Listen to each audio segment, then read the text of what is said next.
there. Now I want to take my youngest daughter, and I can't use the park because we enjoy playing basketball. But the court was ripped up and it was left in a mess. So I can resonate with my fellow Bengali residents that are also having the same issue with something in the city they've been asking for time and time and time again and seeing no progress. Just like them, I too have to leave the city to go enjoy a sport that I grew up playing. So now my daughter is training in Madison Heights. She's going to be playing basketball in Madison Heights instead of the city that I live in.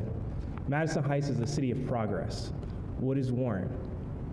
I hope it's not the city of regression, because it's time for us, if we are always worried about Sterling Heights and Sterling Heights is growing, Sterling Heights is doing this, Sterling Heights, Royal Oak is doing this, and we're so focused about talking about what the other cities are doing while our residents are constantly leaving our city to go do recreation in other places. If I keep playing in another area, I'll work in that area and eventually I'll move and live in that area. It's kind of a slippery slope to lead residents out of the city.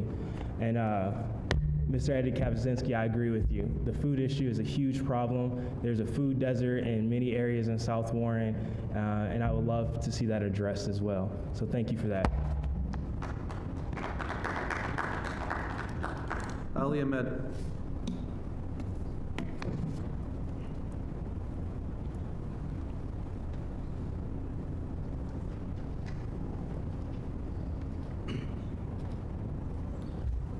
Good afternoon to all the officials.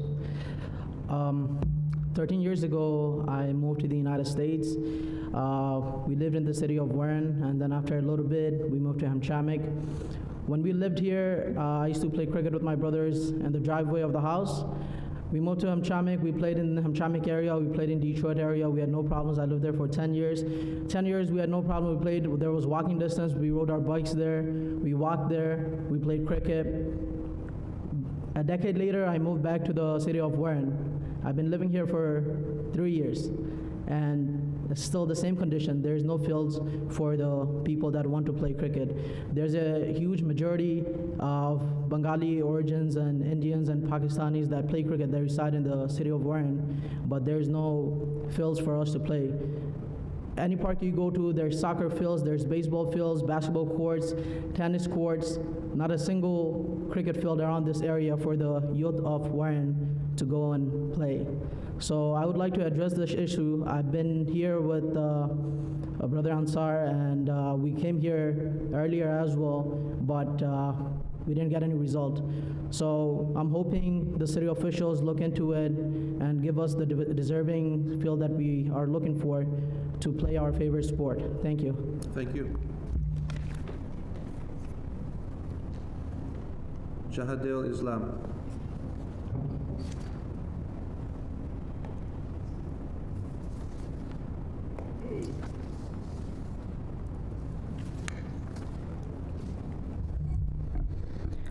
Good evening, my dear all council members and president of today's meeting. One thing I would like to say that we know that different people have different hobbies, and there is millions and millions of people in this world. Their first things, the most favorite things to do in their life is playing cricket. Cricket, it has a long history, we know that. And when you talk about cricket, although it's not popular in United States, but if you go through the history of cricket, we'll see that the first ever international match has happened between United States versus Canada. That's how the cricket should have been popular in United States, but for some reasons, it is not popular as it is on Asia and Europe right now. Regardless, I want to say that November 19, 2021, in this meeting, same here, our all community players, we are there. And we requested to all of our respected councilmen and president of Warren City, and we got promised that there will be 2 cricket fields in Halmichburg. Our whole community people were very happy from that day, but unfortunately it has been 1 year and this summer has already gone. We did not see any progress. And the way we got very motivated on that day, same things right now, all of our community players are demotivating and they have been very upset because there's no any progress. So we humbly request to all of you respected members, please do some progress and show us some progress. At least start something so that our community members, especially our all community players, they will be very motivated and do more works for the community, do more works for the United States. So we really hope, and we humbly requesting again that please accept our request and show us some progress. Thank you. Thank you. Jabal Ahmed.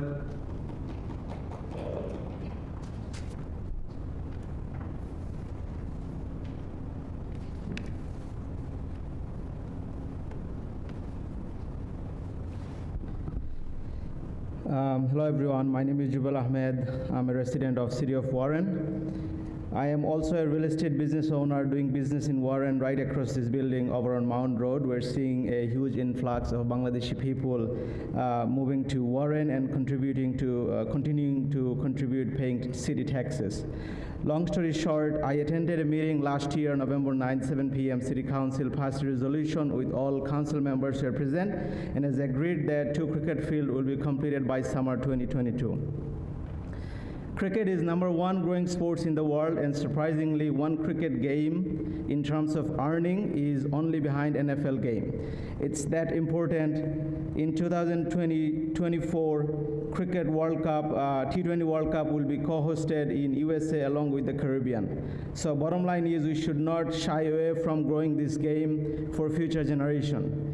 To facilitate all residents of Warren, we have soccer field, tennis, baseball, and all other sports facilities in Warren. And sadly, we have only 1 cricket field that can accommodate only 22 kids at a time. And as you all know that majority of the time we do sports on weekend and evening. And if we have only 1 cricket field, that restrict a lot of kids and a lot of adults to play these sports that they love. Cricket is our main sport as an adult and also #1 sports for our kids too. To entertain and grow the American diversity culture, please, we demand 2 cricket field or more to be completed as soon as possible in City of Warren. So we should not be going to other cities like Rochester, Wixom, and other cities to play these sports, driving 1 hour, 2 hour. And myself, I own Asia United, is a cricket team based on Warren. We play tournament all across the country, and we have a huge reputation of this team. And even this December, we are going to play in Florida, Fort Lauderdale, where we have an international cricket ground made by the county and the local city.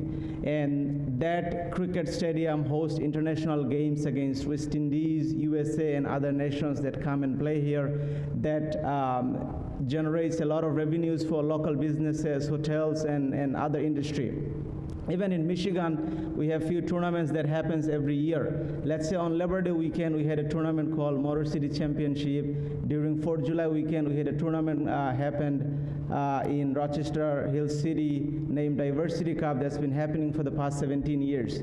And my team and few other teams, we bring international players from all across the world, and they come here. And just because the games happens in Detroit, happens in Wixom and Rochester Hills, sadly we have to book a hotel and everything we have to do outside of Warren because it does not facilitate us anything in Warren. So Warren and the small businesses losing a lot of revenues and a lot of business because of this. And as this game is progressing so much to our because cricket is #1 growing sports in the world and #2 sports behind soccer. So we should not be shying away from growing these sports in our city and in our country. But even USA has an international team right now, and they are playing now as an associate nation, and they are fighting hard to become a full member cricketing nation, just like Australia, New Zealand, England, India, and all these other nations. And right now, as you all probably know, that the Cricket World Cup is happening in Australia. The other day there was a game happening in Melbourne Cricket Ground where 90,000 people were in the stadium watching India versus Pakistan game. And that game hosted 90,000 people who generated a lot of revenues for the city and for the state. So we demand these 2 cricket fields to be completed as soon as possible. Thank you so much. Greg Booten.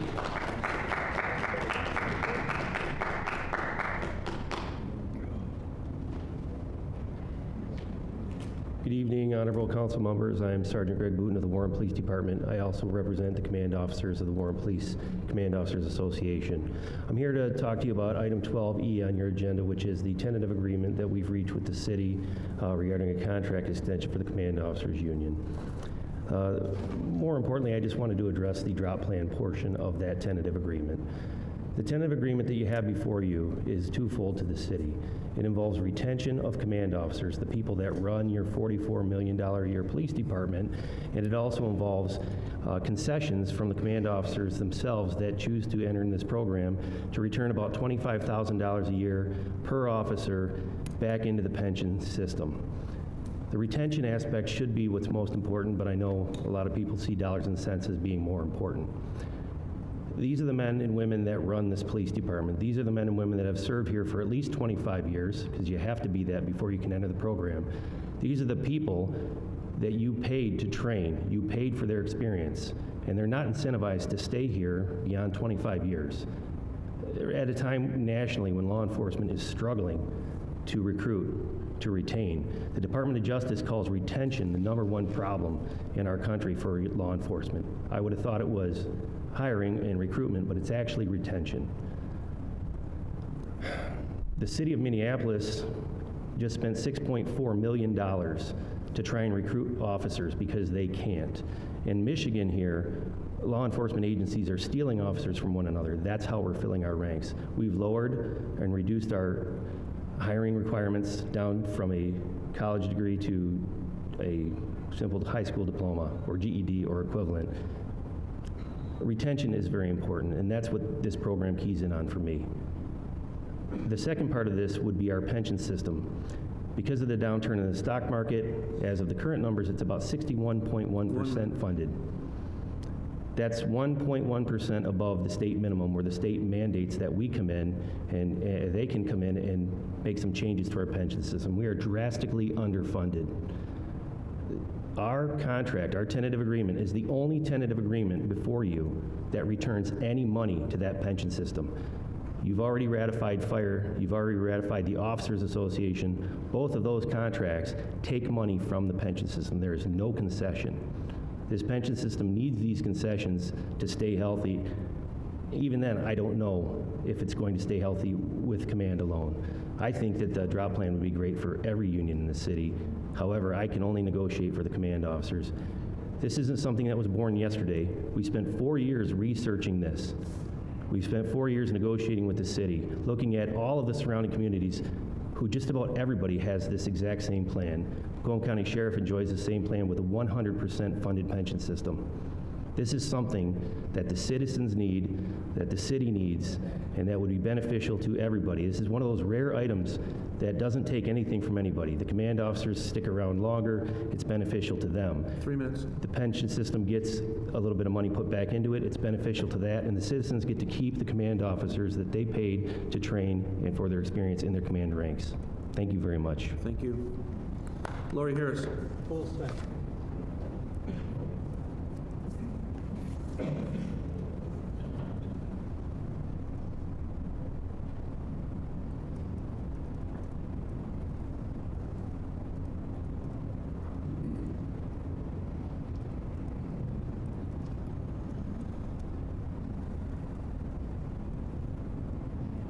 Hi, I have a couple things I'd like to speak about.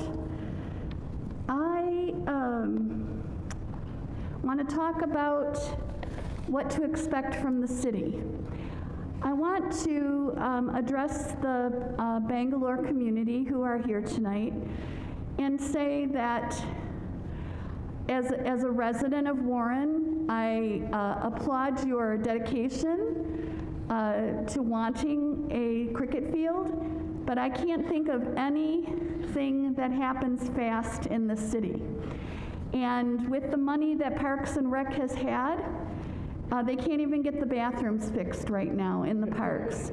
So I am wondering what you are doing as a community to look for land, to fundraise, to create your own cricket fields.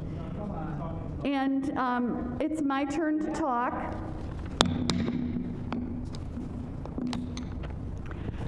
I'm probably a little afraid I'm going to get bumped from the microphone tonight.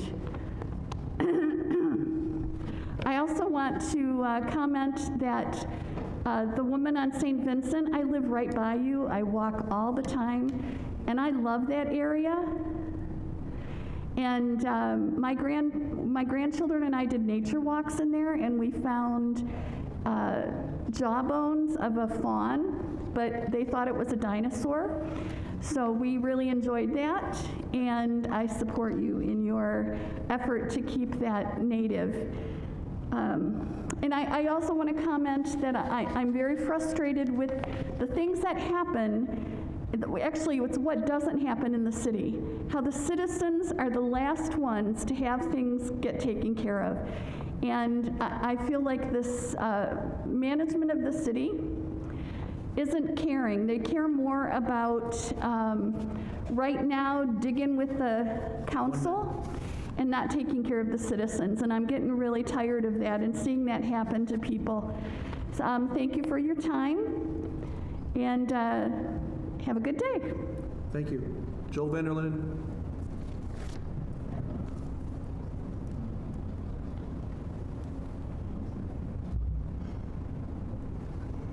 Joel Valen, longtime Warren resident. To my Bangladeshi buddies that are here and come every council meeting. You're supposed to address the council. You're not supposed to. Mr. Howard, You stop. Mr. Howard, would you shut up, please? stop interrupting. Thank you. You can leave. I'll You start want me to again. interrupt? Thank you. Talking to my Bangladeshi buddies that came here and come to every council meeting and cry about a cricket field to this council. Once again, you guys have your facts wrong. Once again, you've come before this council. This council has approved your cricket field. They have done their part. The man that sends you here every 2 weeks is the man not building your cricket field. The man has not come up with a plan. He has not come up with blueprints. He has not come here to ask for money. He has not come here to do the next step. There's nothing more this council can do. So pull your head out of your duffel bags and go back to the mayor and ask him what is he doing for you, which is nothing. Now all these promises and stuff he made to you, whippy-doo-dah. That means nothing to us. Now you've been here 3 years, 5 years. You came from a war-torn place. You came to the United States. We welcomed you with open arms. Now you're giving us demands that we have to tear apart all our cities, soccer fields, baseball fields, to kiss your heinies and put a cricket field in? Well, kiss mine. You can go and buy that used mobile home place on 8 Mile Road between Warner and Ryan Road. No, I'm not going to have that. If you're going to just, Mr. Ansar, if you're going to disrupt the meeting, you can leave. Motion to recess. All in favor? Aye.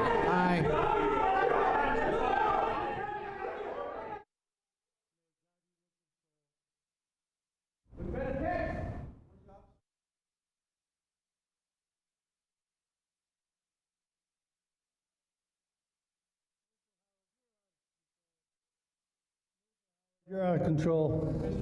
Vanderlyn, you have the floor. We're in recess right now. It's probably better. You want to disrupt the meeting, they can leave.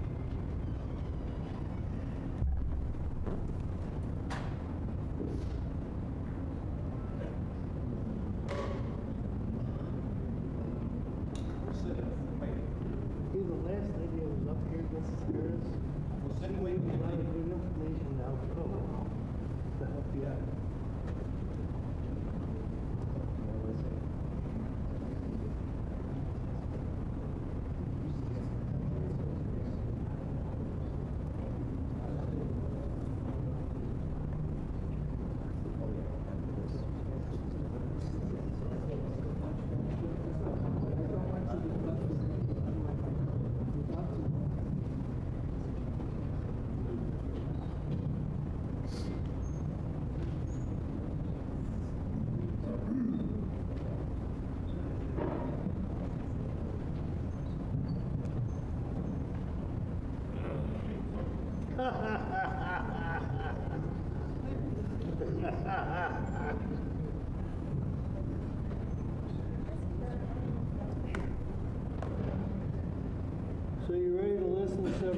outside taking pictures? I didn't have any racist comments. Thank you very much. Go ahead. Yeah. Let's all go to the lobby. Let's all go. Oh my God.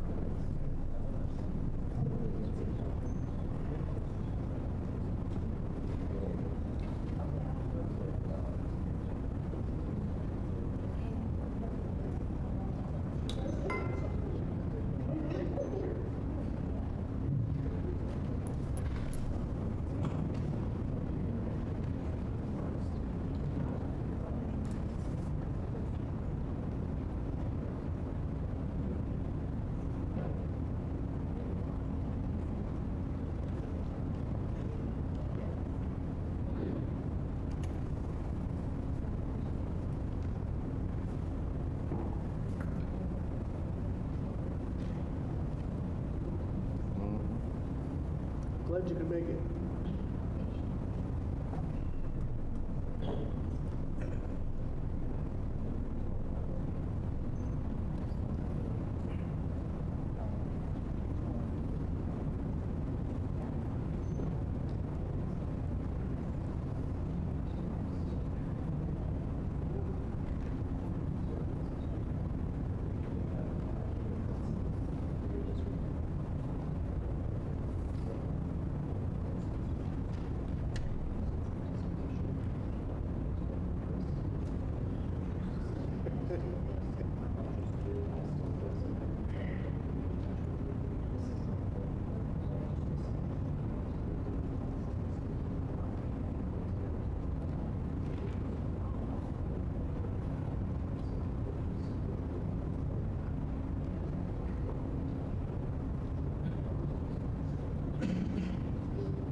Van der Linden, you have the floor. Thank you once again, Council. Sorry about the interruption. What I was suggesting earlier, before I was so rudely interrupted, is that there's an old trailer park on 8 Mile Road between Warner and Ryan Road. The last time I saw it, it was 99% empty. If the Bangladesh community wants to move forward and get a cricket field, buy that lot up. It's a large lot, large enough for a cricket field, and build one. There's plenty of room, space, and everything else. This idea that Warren's just going to magically do a wand and open up all these cricket fields is a fallacy. Your mayor has not come forward with any plans whatsoever. And we're not going to tear apart the city's largest park just to appease a small part of the community of Warren. Now, you want to move forward? There's a step.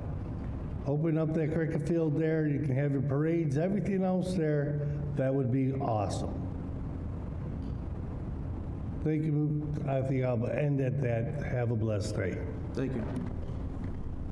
Sir, you're up. Sir, you're the last speaker. Go ahead.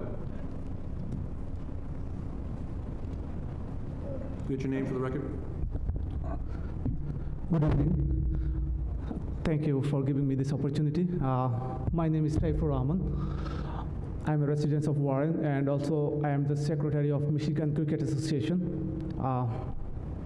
So first of all, I just want to let my friends know that this cricket is not for the Bangladesh community only.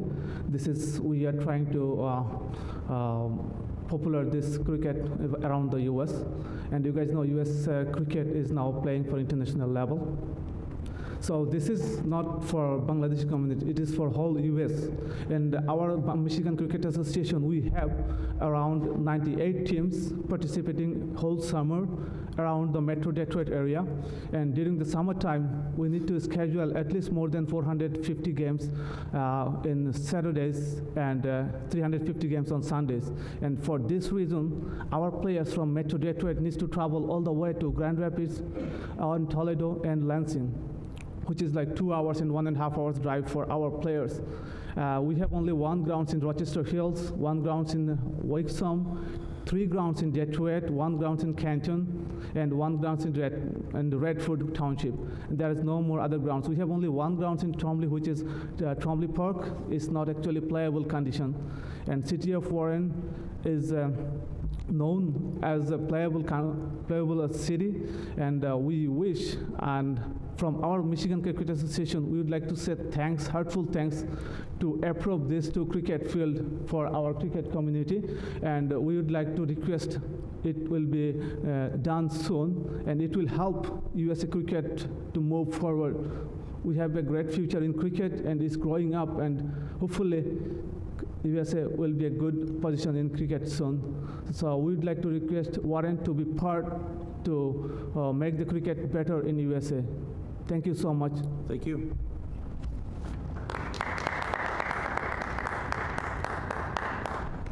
Next item. Mr. President. Mr. Papandreou. Thank you, Mr. President. I'd like to comment on what just happened here today. A year ago, November 9th last year, this council passed a resolution for 2 cricket fields at Helmich Park. I met with some of the community leaders. I met with Dino, and we brought the city engineer in. We received comments from various interest groups, and we determined we could live with 1 cricket field and 1 someplace else. The cricket field, though, at Helmich Park would be international size. That means they could have international tournaments held there. For example, teams from Canada could come. And the one speaker is right. Hotel rooms would be used, and it would be quite an event. So instead of us, trying to say Warren is not worthy of this or worthy of that, we would have a first-class, international-sized cricket field at Helmich Park. And I've been told, I don't know if it's true or not, the closest field of that magnitude is in Texas. So it would be quite a feather in the cap for our city. Now, why at Helmich Park? Because these people are not second-class citizens. Helmich Park is our premier park. They deserve to have a first-class park and in our city, and Helmich Park is that park. And I don't think they're going to stop lobbying for this. I think they're going to continue lobbying for this all the rest of this year and all next year, and guess what? Even at the ballot box. So, I urge my colleagues, and by the way, the mayor has presented a comprehensive plan put together by our engineering department and with outside consultants to give a first-class, not just a cricket field at Helmich Park, to totally renovate the entire Helmich Park, soccer fields, a first-class cricket field, new toilets. That has been presented to council. For some mysterious reason, it will not be put on the agenda. Now, there's going to be a hearing, there's going to be a committee meeting tomorrow, and maybe it will be on that agenda, I don't know. But I would urge all of you to come to the committee of the whole meeting tomorrow and make your views known. Thanks, Ron. Any other announcements? Mr. President. Ms. Moore. Thank you. First, I'd like to commend a Warren resident. I'm going to read a little article from the Warren Weekly today.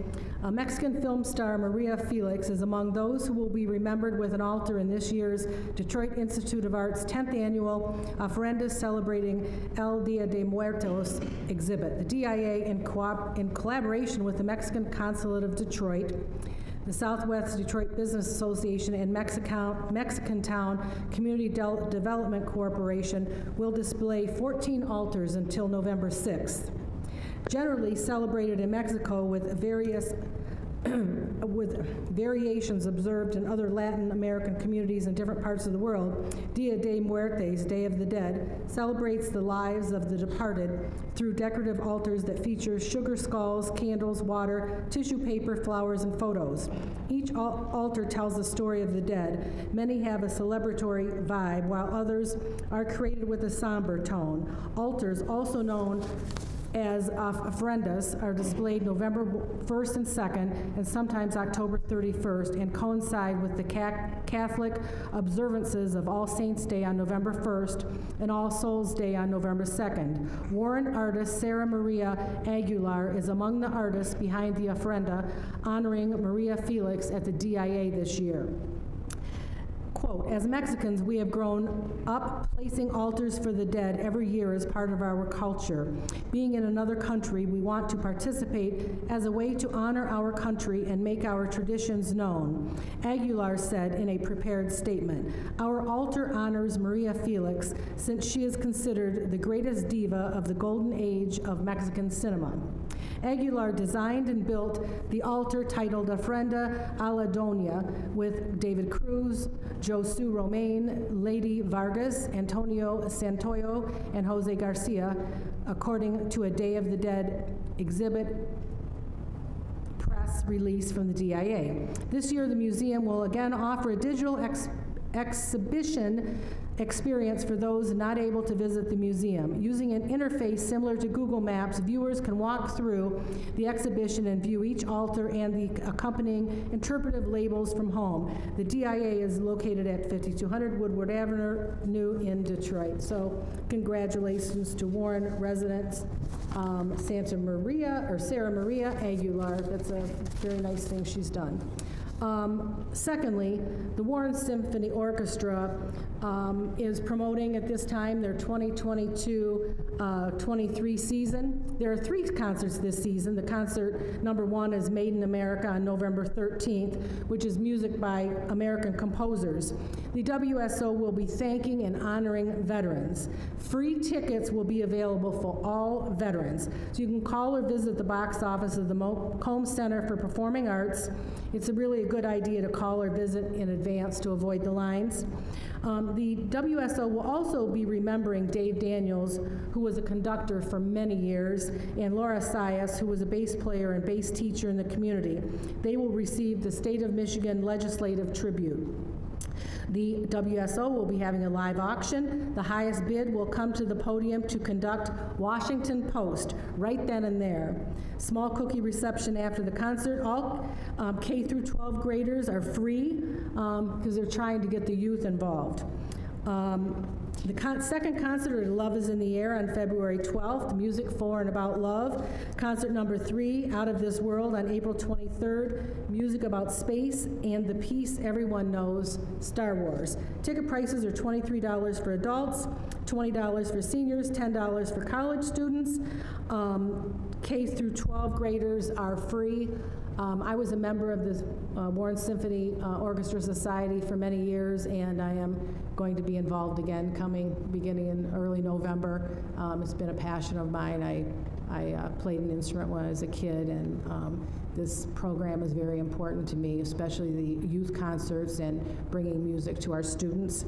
And the WSO is always in need of volunteers, so if anyone is ever interested, you can see me for that. One more, just to let everyone know, the meeting that would normally be held on November 8th is now going to be held on November 15th because the city is closed on the 8th for Election Day. Mr. Watts. Thank you, Mr. President.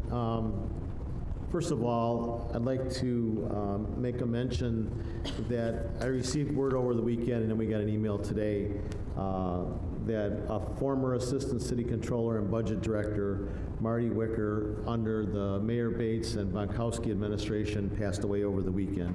He served the city for probably 30 years or so, so I'd like to request a moment of silence. A moment of silence for Mr. Wicker.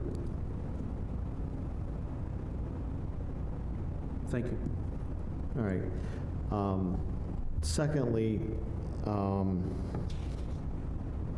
you know, our Bangladeshi friends here have been to many meetings, and I met with Mr. Anzar well over a year ago about the cricket fields.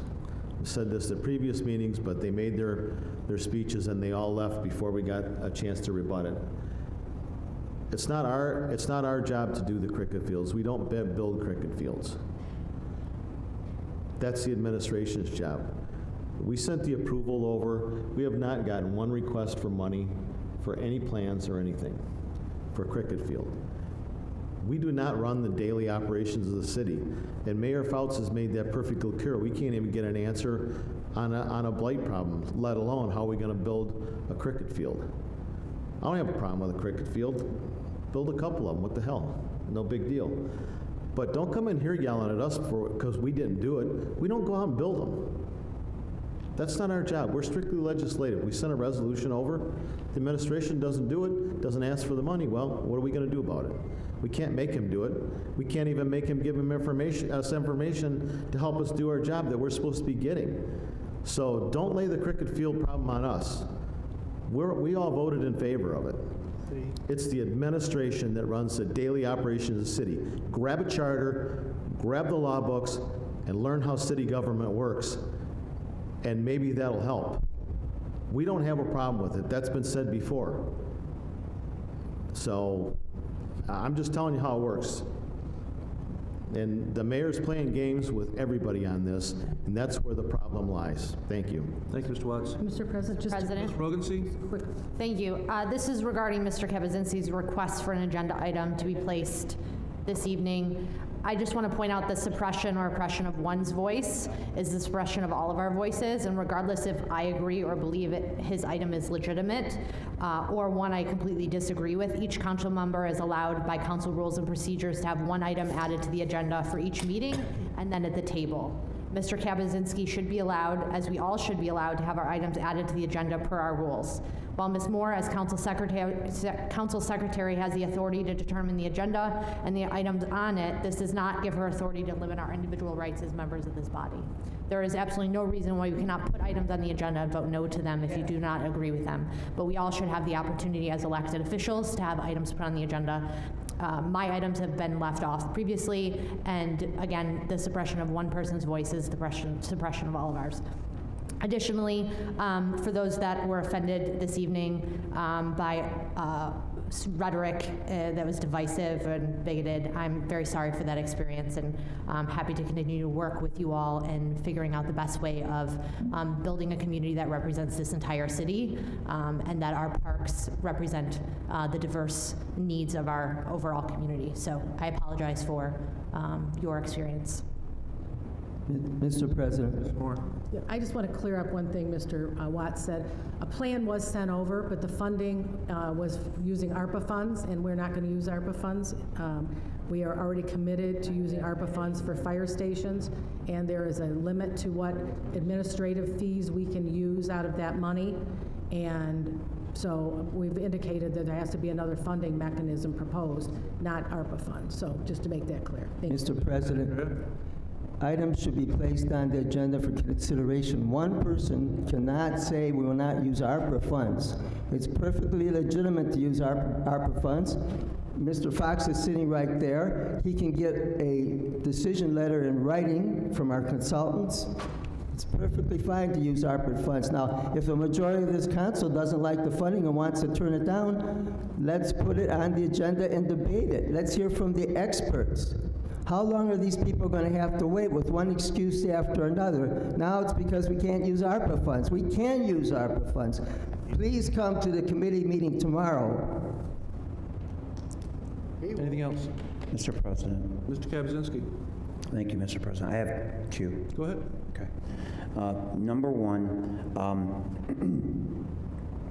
I want to try to shoot down the middle on what happened here. Okay?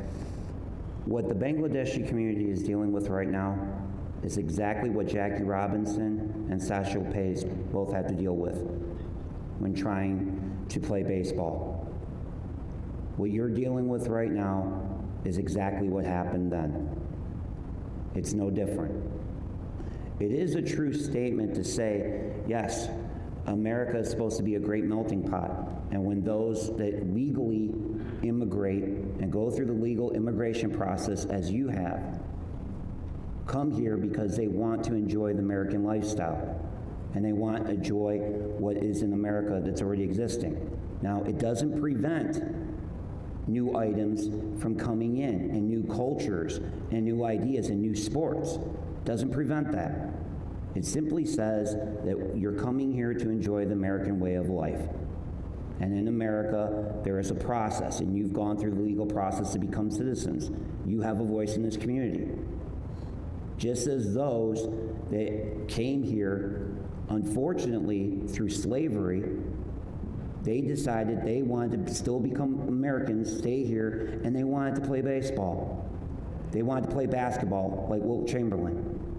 And look exactly what he went through. So what you're going through is exactly what this country has gone through before, and it will change. This country, this city, it will adapt.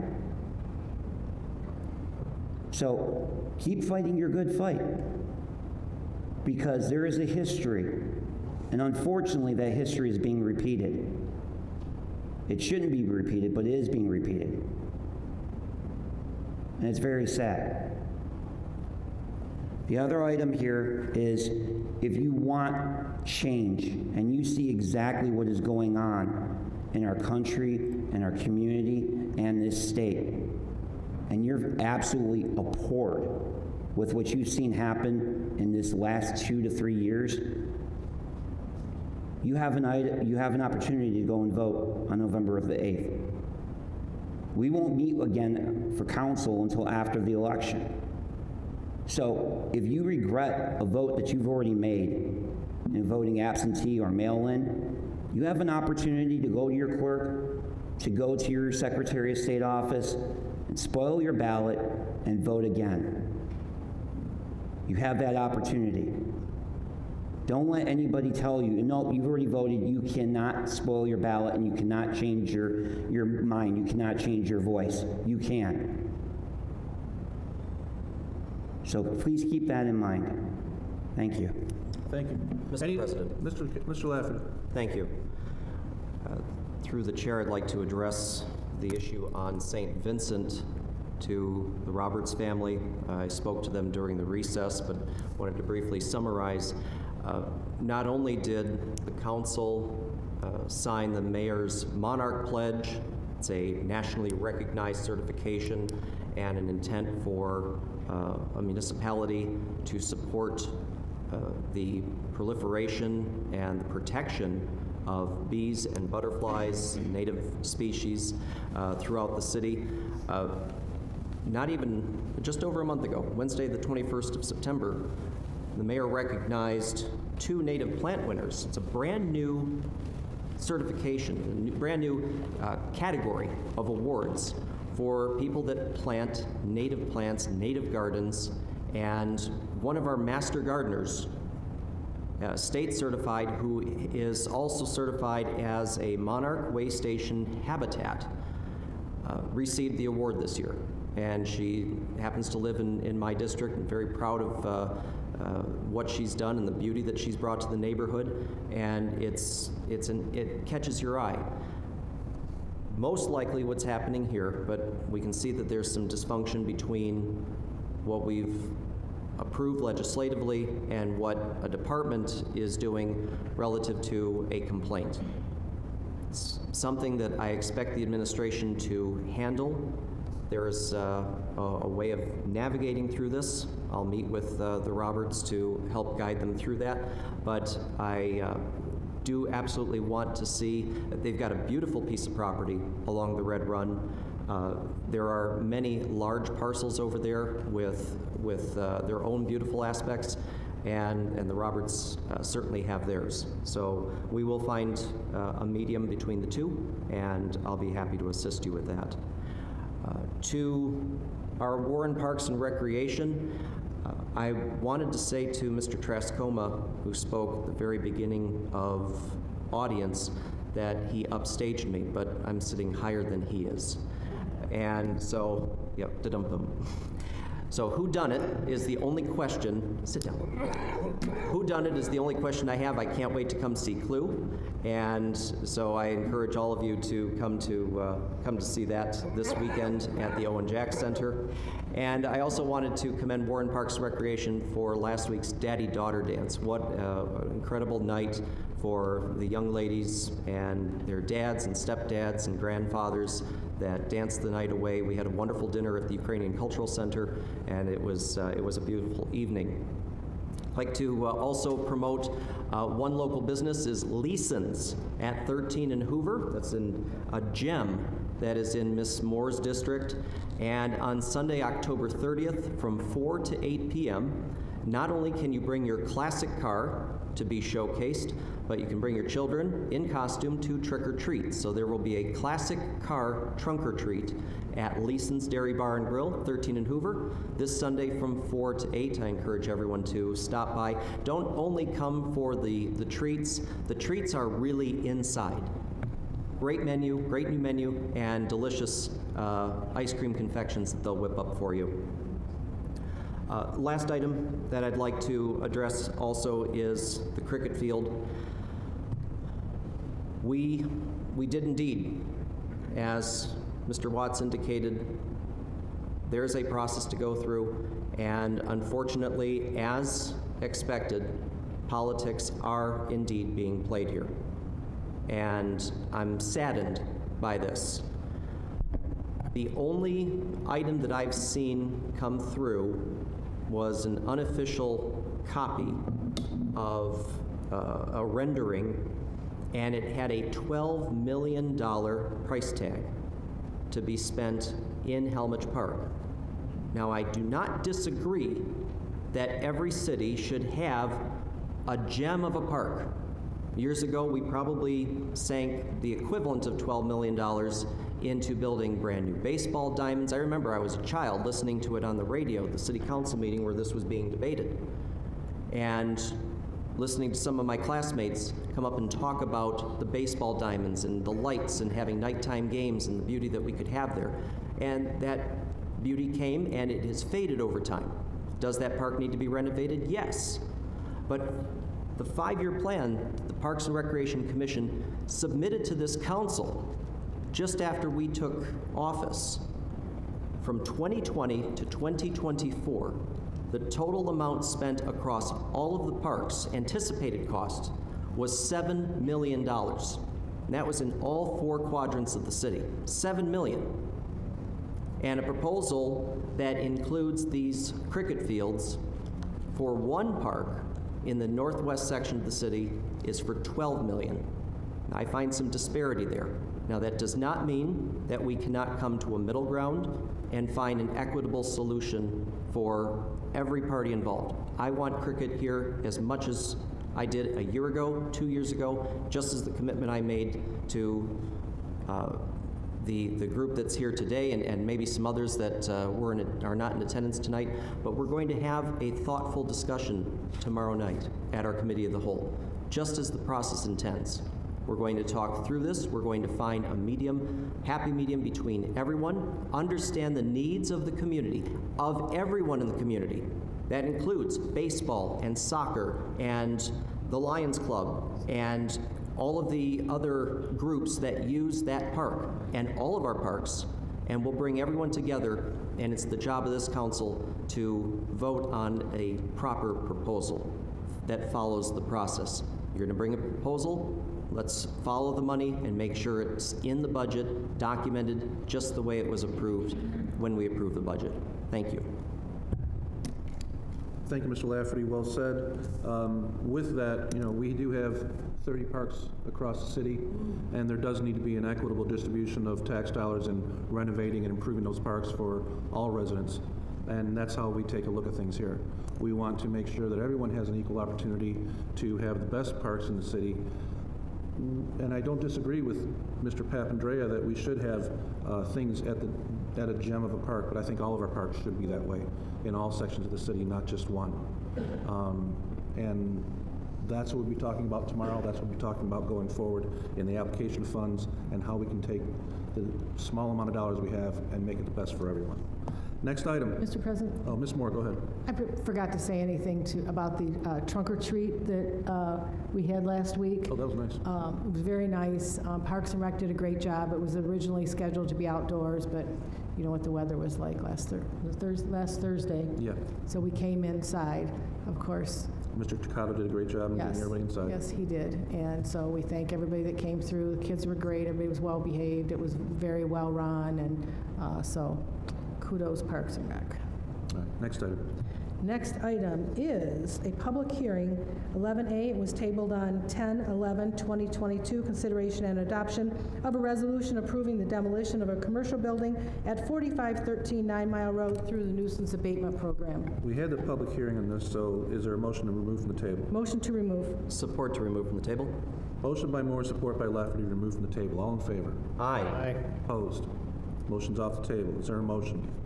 Mr. President? Ms. Moore, I need a motion. Motion to deny.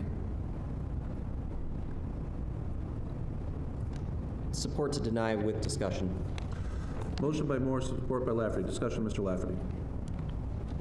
I will defer to the petitioner first and then reserve my comments. Sir, from the last meeting, we had conversation about you had made some improvements to the property, or your client had made some improvements to the property, and then you paid the taxes, I believe, on October 12th, 17th? Last week, we went to the city and we paid the whole amount for the taxes. It was over $10,600. It's right here, the receipt, and it's already paid off. And we did a lot of improvement outside.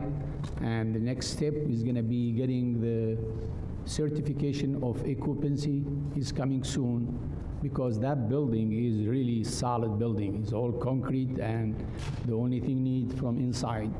And it is coming for, we went to the zoning department, and the zoning department give us some kind of the things we can do, and it will be a little minor repair for the cars and tire shop. Same time, it's big size and it's a good size, and this building is going to be really good assets for City of Warren. It generates some money to the city, and it is beautiful right now from outside. It will be beautiful from inside, and just give us a chance for that, please. and we appreciate that. If you need the proof of the things, I have a copy of it. Mr. Chair. Mr. Leffler. Thank you. Sir, what is your timeline to open your doors? It depends on what the city need. We're gonna follow the occupancy certification. Sometimes they ask for stuff to need some more time. I don't know to be exactly what they need, because there is 7 inspector gonna come to the building. Understood. I'm sorry. Let me clarify. What is your goal to open?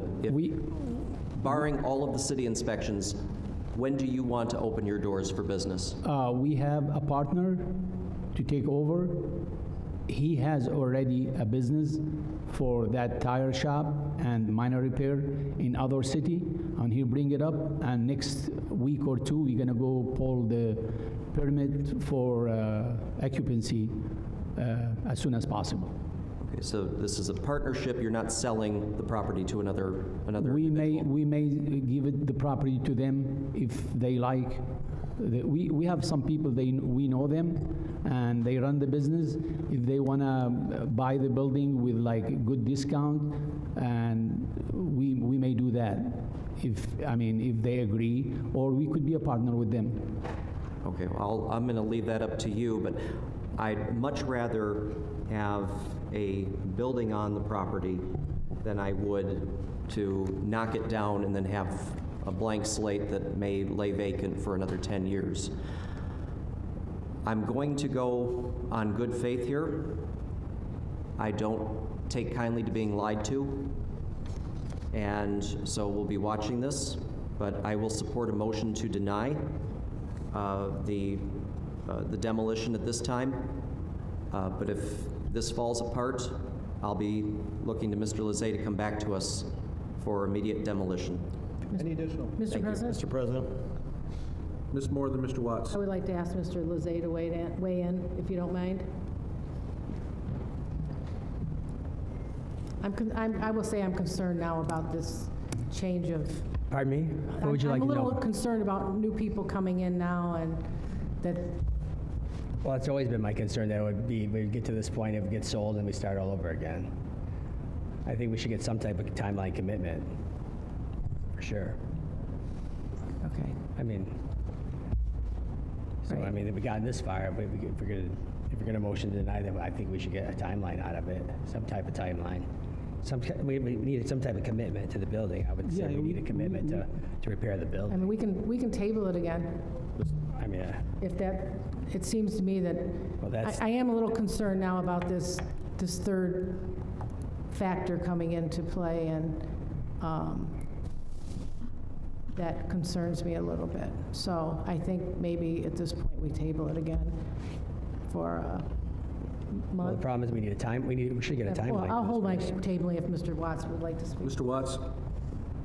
Okay, I have some concerns here. I was down there Saturday, I looked at the property, and I found the property to have a for sale sign in front. So tonight, he comes in and tells us it's going to be an auto repair and a tire place, but maybe it's for sale. So I need to know which it is. Are we bailing out, or are we going to open a business, number one? Number two, I looked at the real estate listing, and if the pictures are correct, well, the building looks, I'm no building inspector, Mr. Lezay, so it looks, from what I can see in the pictures, it looked like it was probably salvageable, which I don't have a problem with, but we need a time frame. And I came to this meeting tonight. I'd rather have a structure there being used as a business than I would have another vacant lot. And I had in my mind that 60 days to sell this building or to have this building open as a business, one of the two, or otherwise I would vote to demo, because we're not going to play this game forever. The next question I have is, this business name also has a property on 8 Mile Road that's a dilapidated structure with years of back taxes on it as well. I brought that up at the last meeting, and I have a concern about doing that kind of business in our city. We need to make these things right and clean these places up. We're not real estate, and not in a real estate speculating business. We want the places cleaned up, so. I would entertain 60 days that something's done with this place, or we'll bring it back to the table. One quick comment. Mr. President? Ms. Rogancy? Through the chair to Mr. Lizay. Mr. Lizay, and petitioner, you said that you wanted an auto repair or auto collision shop of some kind, is what you intended? It's minor auto repair. Minor auto repair. With a tire shop. I own minor auto repair in Van Dyke in Detroit. So my idea is to open minor auto repair in the city of Warren. I'm talking to another guy, probably is gonna be my partner soon. I'm not sure with that. I'm working with him. So probably this is gonna be my future plan, to open minor auto repair in Warren, because I have a AB muffler shop in Detroit City. So maybe I'm gonna open second location in Warren City.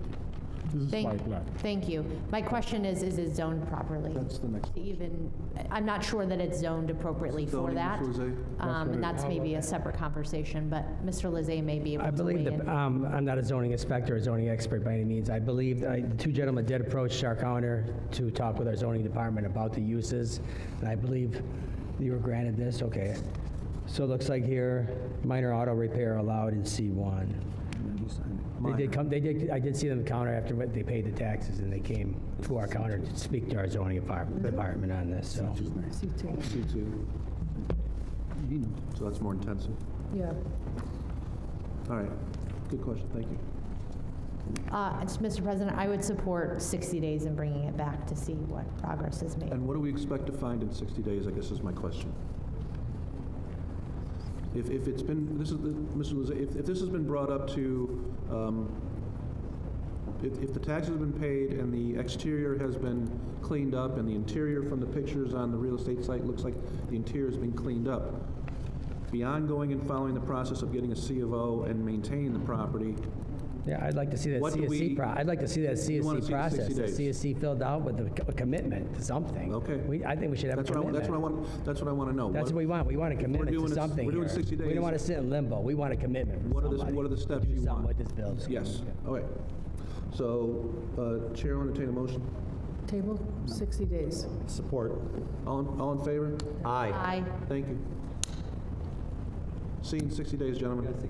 Yes, sir. Thank you. Thank That's you. going to apply to B2. And we'll leave 11B on the table as it's attached to it. Yep. Or someone want to make a motion for the 60 days? Motion to Remove from the Sorry, table. Why don't you call 11B first? 11B, Table 10/11/2022, consideration adoption of resolution approving the demolition of a commercial building at 4515 9 Mile Road through the nuisance abatement program. Motion to remove from the table. support to remove from All table. in favor? Aye. Opposed? Motion to table for 60 days. Support to table for 60 days. All in favor? Aye. Motion carries. Next item. Next item is 11C, which was tabled 10/11/2022, which was a public hearing, consideration and adoption of a resolution approving the demolition of a commercial building at 31925 Van Dyke through the nuisance abatement program. Motion to remove from the table. Support Rogan-C. Motion by Morris, support by Rogan-C. All in favor to remove from the table? Aye. Opposed? So off the table. Is there a motion? Motion to approve. Support Rogan-C. Motion by Morris, support by Rogan-C. Discussion? Discussion. Mr. Watts? I was at the TIFA meeting.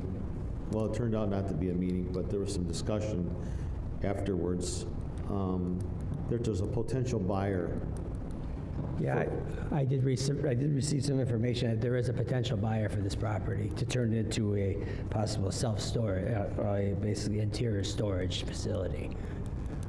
That's all I know. Well, that's all I know as of right now.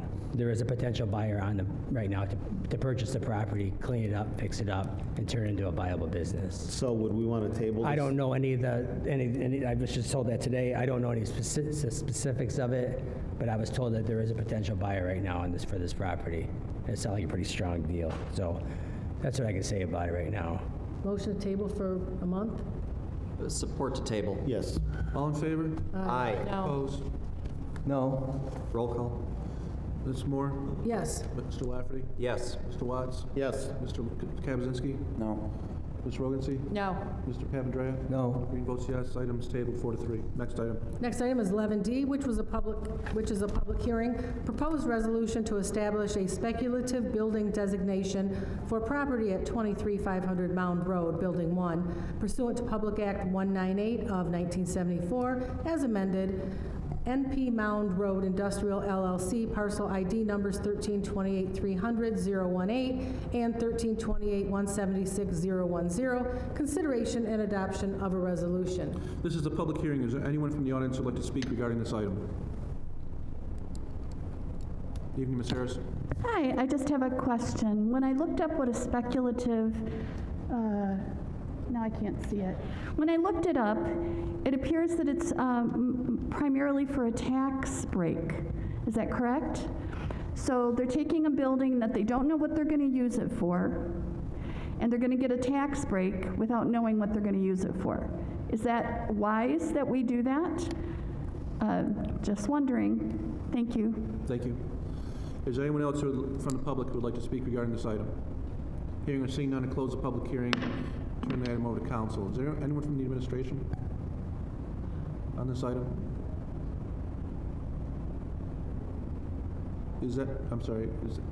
I need a motion first. Motion to approve. Support Lafferty. Motion by Moore, support by Lafferty. Is that Mr. Bomarito, and is he out because he had a procedure? Got it. Mr. Bomarito's not available tonight. Motion to table. Support tabling. Motion by Lafferty, support by Watts to table. All in favor? Aye. Aye. Aye. Opposed? Roll call. Mr. Lafferty? Yes to table. Mr. Watts? Yes. Mr. Kaczynski? Yes. Ms. Moore? No to table. Ms. Rogency? Yes. Mr. Papandrea? Yes. Green votes yes. Item passes 6-1. Next item. Next item is 11E, which is a public hearing, consideration and adoption of a resolution approving demolition of a house and garage at 7575 Ford through the nuisance abatement program. Motion to approve. This is a public hearing. Is there anyone from the audience who would like to speak regarding this item? Hearing or seeing none, close the public hearing, turn the item over to council for action. Motion to approve. Support. Motion by Watts, support by Moore. Discussion? Mr. Watts? Yes. Ms. Moore? Yes. Ms. Rogency? Yes. Mr. Papandrea? Yes. Mr. Lafferty? Yes. Mr. Kaczynski? Yes. Green votes yes. Item passed 7-0. Next item. 11F, which is a public hearing, consideration and adoption of a resolution approving demolition of a house and garage at 6816 Jackson through the nuisance abatement program. This is a public hearing. Is there anyone from the audience who would like to speak regarding this item?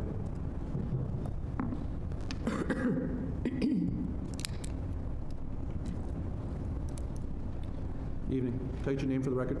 Yeah, name's Jared Freeman. I am a compliance manager representing SFR3, who currently owns this property. I just wanted to speak to the plans for this property. Initially, it was the plan for this property was to do a renovation, and we registered the property on July 13 with the city for city certification with that intention in mind. And as our project manager did a more thorough scope on the property, they found that there was a lot of framing in the house that was done by the previous owner, and it was very bad work that essentially put the budget way above what was intended. So I have right now the original inspection report showing the condition of the home when we purchased it. I'd like to provide that to Mr. Lezay. And so at this point, we do agree, actually, that the whole home needs to be demolished. We are trying to get an acceptable bid right now. We have I have two bids here that I can share as well. The first one came in at $48,400. The second one came in at $36,000. And so we would like to just have some time to get additional bids and, get our permits pulled. So we should be doing that as soon as possible. Mr. Lezay? I think we should obviously declare the property, and then whoever gets to it first gets to it. Declare it. If he gets a permit before we get one. Does that sound like a reasonable price to tear Those the do house not down? sound those sound outrageous. That's a Jared. little high, isn't it? Yeah, those sound terrible. Yeah. I mean, those are really high, but I say we declare it, and whoever he gets, if Jared gets to it before we get to it, All right. so be it. Mr. President? Look, I've had 10 owners since 2016 on this property. Yeah. I'm a little puzzled here by the process that's going on in front of us. Who gets to it first? Is this really the way we do this? We declare it. If Jared could come up with a contractor and get and by the time by the time it goes out to bid, for demolition, if Jared could come up with a contractor that he wants to use before that happens, and we'll let him tear it down. Historically, it's cheaper for the owner to do it than the city. Understood. All right. So, what is the process that we're approving tonight to allow it to be torn down or to instruct the city to tear it down? Instruct the city. All right. So we're still instructing Mr. Lezay and the department to tear down the still tear it structure. down. But at the same time, the petitioner is going to be petitioning the city for a permit to demo the structure. Yeah, if he can find, if who will get to it first, we'll allow him to tear it down Okay, first. I just wanted a clarification on We that. should make sure we declare it so we know it's coming down. Mr. President? Yeah, well, I would like to Because say, because the petitioner I would is like to responsible say- for that cost, so. Go ahead. yeah, obviously the city can have it torn down for $48,400, which is unreasonable, so I guess I would question at what cost would the city do that, and would they rush in to do that before we could get a reasonable bid on the property? No, you would have time. Call me this week, and we'll have a discussion. All right. saw Ms. my- Moore? Just quickly, Mr. Lezay, it's not anywhere near $48,000 to tear down a structure. Well, I'm not a demo contractor. 48,000 seems awfully high. I mean, it's usually under 10. Yeah. Seems like housing, but Not today, but. I'm familiar with Jared. He's been our counter for other properties. We both agreed this one's got to come down. So, this is obviously, pretty absorbent. Who made the Mr. motion? President? Hang on. Who made the motion? I did. Watson, Moore. Okay. Ms. Rogency? Just a question from previous meeting that Council Member Lafferty asked about the commercial building and whether or not the demolition costs were added as a lien on the property. And I just wanted to see if we had. I do have an answer for you on that. You do? Yes, I- Fantastic. hold on one second.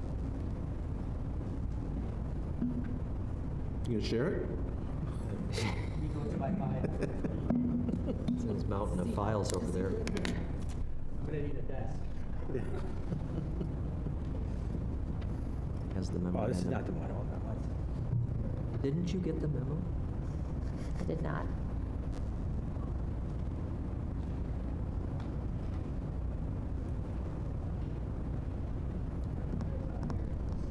Where's the Jeopardy music?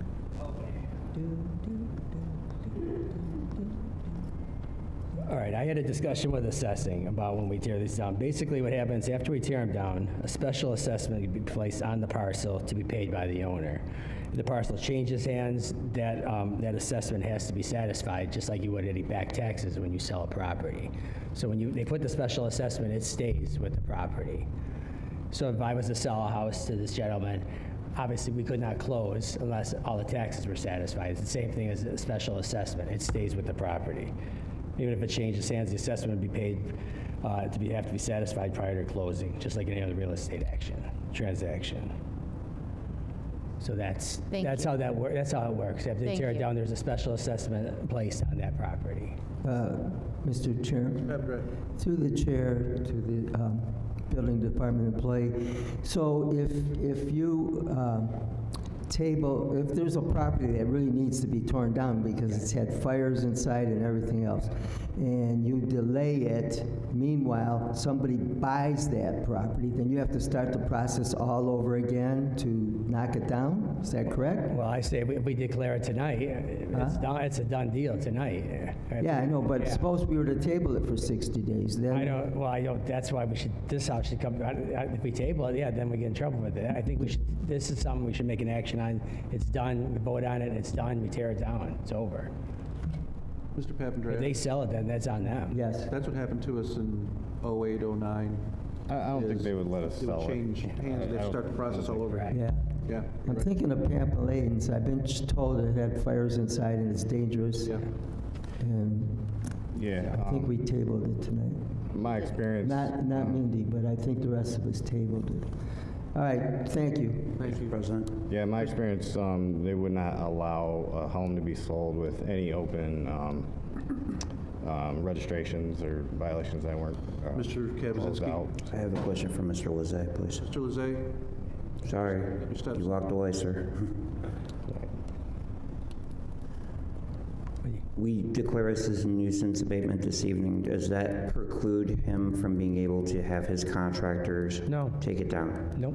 Okay, so if he can do it for the... I'd rather get it So done. the $36,000, he would pay it, and then is there anything left owing on the property right now? Oh, I don't know that. I mean, I think they want to clear and free and clear, don't you, the property. I don't believe any money is owed on the property, and I do feel confident that we will secure a bid in probably the next 30, 60 days. So it would be the better option for him to do it at the $36,000, and then he pays it, and then we don't have to worry about Obviously, it. he'll explore other contractors. Yeah, we want to get other bids that are, we would probably disregard the $48,000 bid and get probably 2 more bids. I just wanted to make sure it doesn't preclude him, if we declare a nuisance abatement, it doesn't prevent him from going ahead and doing it on his own. Absolutely not. Okay, thank you. All right, I'll call the question. Mr. Watts? Yes. Ms. Moore? Yes. Mr. Lafferty? Yes. Mr. Kabazinski? Yes. Ms. Rogency? Yes. Mr. Papandreou? Yes. Green votes yes. Item passed 7-0. Next item.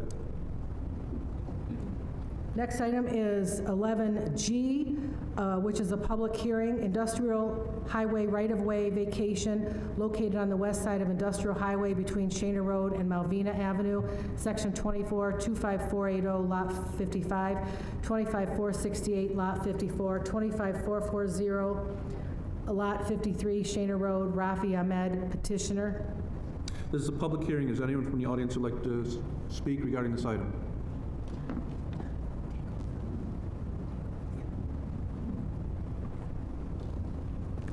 Good evening. My name is Grace Mills.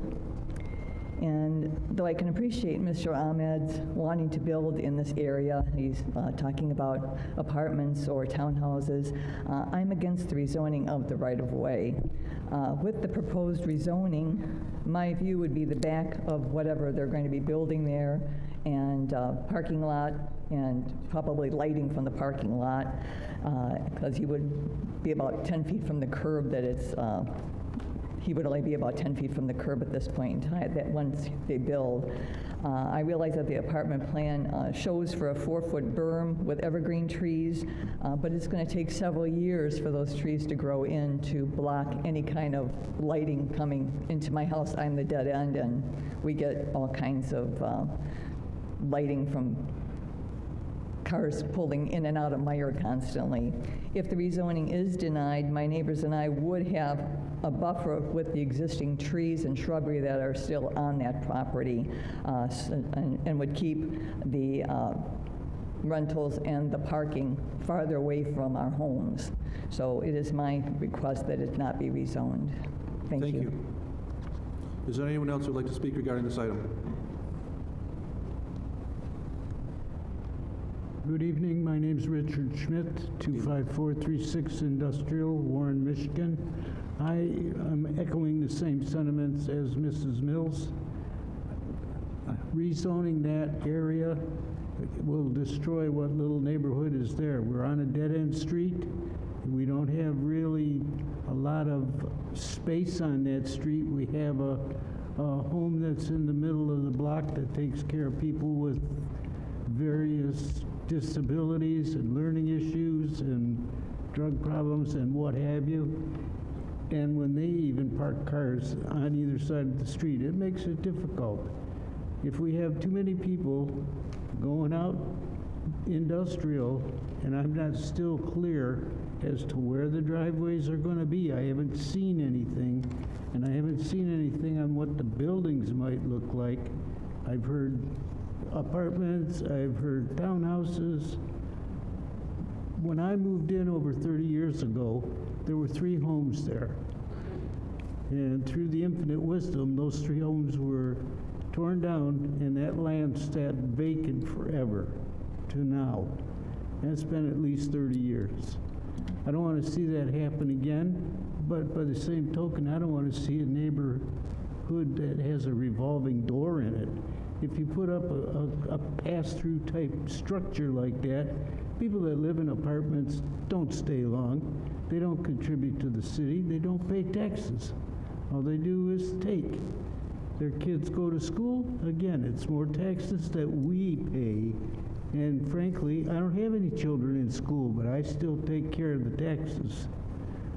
Thank you for letting me talk. Thank you. Is there anyone else in the audience who'd like to speak regarding this item? I think Ms. Harris wants to. I'm smiling, but you can't see me in my mask. I do remember when these lovely people came to the council meeting previously, and the description of the building that was going to get put up looked like a Motel 6. And my understanding was they were supposed to have conversation with that person who has that property, and he was going to adjust to their concerns. But I'm not convinced that I'm hearing that that's happened, because it sounds like they have no idea still what's going to happen. So I would encourage you not to approve the changing the right-of-way and approving anything until the citizens are actually satisfied. So thank you. Thank you. Is there anyone else from the audience who'd like to speak regarding this item? Hearing or seeing none, I close the public hearing, turn the item over to council. Mr. President, Need a motion for motion to discussion? approve with discussion. Motion by Lafferty to approve. Support by Moore. Discussion. Through the chair to Mr. Schroeder, if we approve the right-of-way vacation tonight, and then the petitioner comes back, because as we directed, he asked for, at the last meeting, to have the proposal tabled. This was at his request. If we end up ultimately denying his rezoning, the rezoning for the property, not the site plan, what does that do to the right-of-way vacation? Does the right-of-way remain vacated? Because that's what we're voting on? Yes.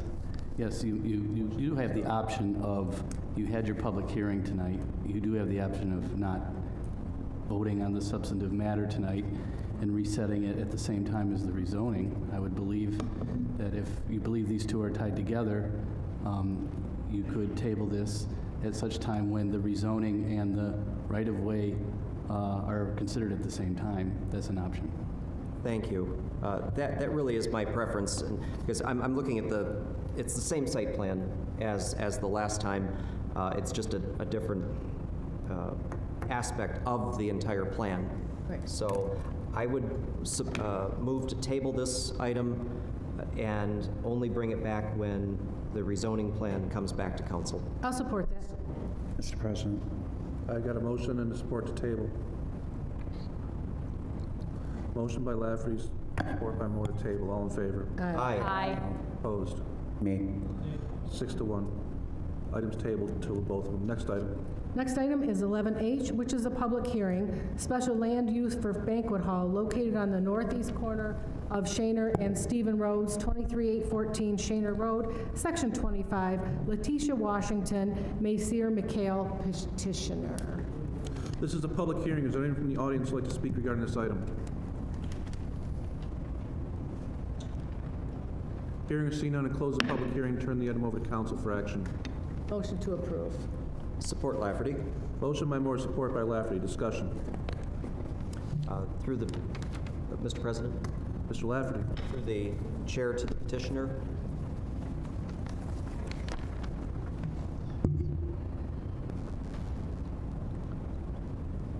Good afternoon. My name is Latia Washington. I'm the owner of In Touch Event Planning for the last 8 years, and I'm interested in opening a banquet hall there, event planning hall for intimate events at that location. All right, through the chair to the petitioner. Good evening, ma'am. Sorry. Good evening. What type of events would you be hosting? What is the expected capacity of your hall? It's 75 people, and it's birthday parties, dinners, anniversary parties, church outings, things like that. Okay. Are you going to be asking for a liquor license for this facility? No. Okay. And what are your expected hours of operation? Till 12 a.m. Monday through Saturday, Monday Sunday? through 7 days a week. 7 days a week? But it varies on when people come for events. I have no further questions. Any additional? Mr. President, Mr. Kaczynski. can I talk about this before we table something again? Mr. Kaczynski. No, just shut up, okay? Mr. Kaczynski. It's not control working, I yourself. guess. When a motion to table has been made and a support, all conversations. Ma'am, That's the rules.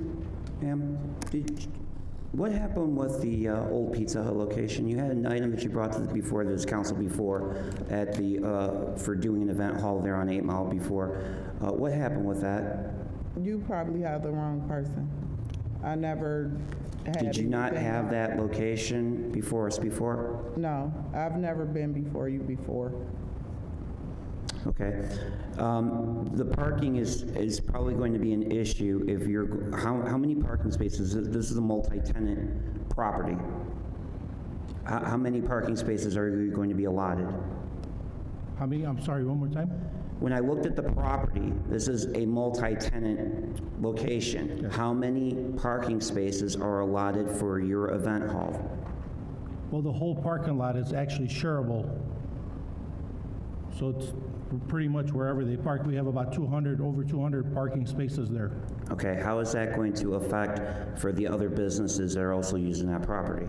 It's not going to affect because it's shareable. They could pretty much park anywhere they want. It's a big parking spot. It's a 2.5 acres property. Okay, how many spaces you currently have that's available for parking on that property? About 200. 200? Yes. Okay. If you said a maximum of 100 people at your facility? No, 75. I'm sorry? 75. 75, okay. With the other businesses there, is there going to be sufficient parking, is what I'm asking? Yes. Okay. Is parking going to be, how should I say this? Is it appropriately done for the other locations? So you have to have so many spots for those that are physically challenged. Do you have enough spots for that? Yes, we do. In addition to the other adjoining businesses on that property? Yes. Okay, and you're not going to do a liquor license anytime soon? No. Not at all. Okay, any food going to be catered there, or are you going to have food for sale on that property? No. Okay, thank you. Mr. President? You done? Mr. Kaczynski, you done? I'm done. Good. Ms. Moore? Just a question about actually the parking spaces. I don't know what stage we're at or anything, but we need to make sure that the reserved parking for the disabled are correctly marked and taken care of, and that they meet the ADA standards. Deal? Yes. I believe it did say in the backup that they have to restrike the lot. I want to make sure it's done right, though, because not everybody that's striping them is it's done correctly. There are high standards for that, and we'd like to see that complied with for sure. Or Tony will get mad at me. Any additional? Call the question. Ms. Moore? Yes. Mr. Lafferty? Yes. Mr. Watts? Yes. Mr. Kaczynski? Yes. Ms. Rogency? Yes. Mr. Papandrea? Yes. Green votes yes. Item passes 7-0. Good luck. Thank you so much. Thank you. Next item. Next item is 12A, consideration and adoption of a resolution approving proposed settlement in the matter of Patricia Neal versus Thomas Paul Dugan, City of Warren Police Department, Macomb County Circuit Court Case number 214494. And one motion to approve for the conditions discussed in closed session. Support. Motion by Moore, support by Lafferty. Call the question. Ms. Moore? Yes? Mr. Lafferty? Yes. Mr. Watts? No. Ms. Rogency? Yes. Mr. Papandrea? Yes. Mr. Kaczynski? No. Green votes yes. Item passed 5-2. Next item. 12B, consideration and adoption of a resolution approving proposed settlement in the matter of Neil Andrew Trapp versus City of Warren et al., Macomb County Circuit Court Case number 20-3556-NO. Motion to approve based on the settlement conditions discussed in closed session. Motion by Moore. Is there support? Support. Support Papandrea. Call the question. Ms. Moore? Yes. Mr. Papandrea? Yes. Ms. Rogency? No. Mr. Lafferty? No. Mr. Watts? Definitely no. Mr. Kaczynski? No way. Green votes yes. Item failed, 4-3. Next item. 12C, request of City Treasurer Lori Barnwell to open an interest-bearing account at First Merchants Bank titled City of Warren Transportation Fund Bond Series 2022. Motion to approve. Support Lafferty. Motion by Moore, support by Lafferty. Discussion? All in favor? Aye. Aye. Opposed? Motion carried. Next item. Next item is 12D, request for a 60-day extension for license renewal for 14009 Akel, Warren, Michigan 48089, a licensed cannabis cultivator. Motion to approve. Support Lafferty with discussion. Motion by Moore, support by Lafferty. Discussion, Mr. Lafferty. Just a question, Mr. President. We are receiving a number of these extensions. I'm curious, with any process, if we're granting exceptions or extensions all the time, is the process working? And it appears that we've got, we either don't have enough people in the building department to manage this process, and we either need to revisit the process or we need to hire some more people. Yes. Mr. President?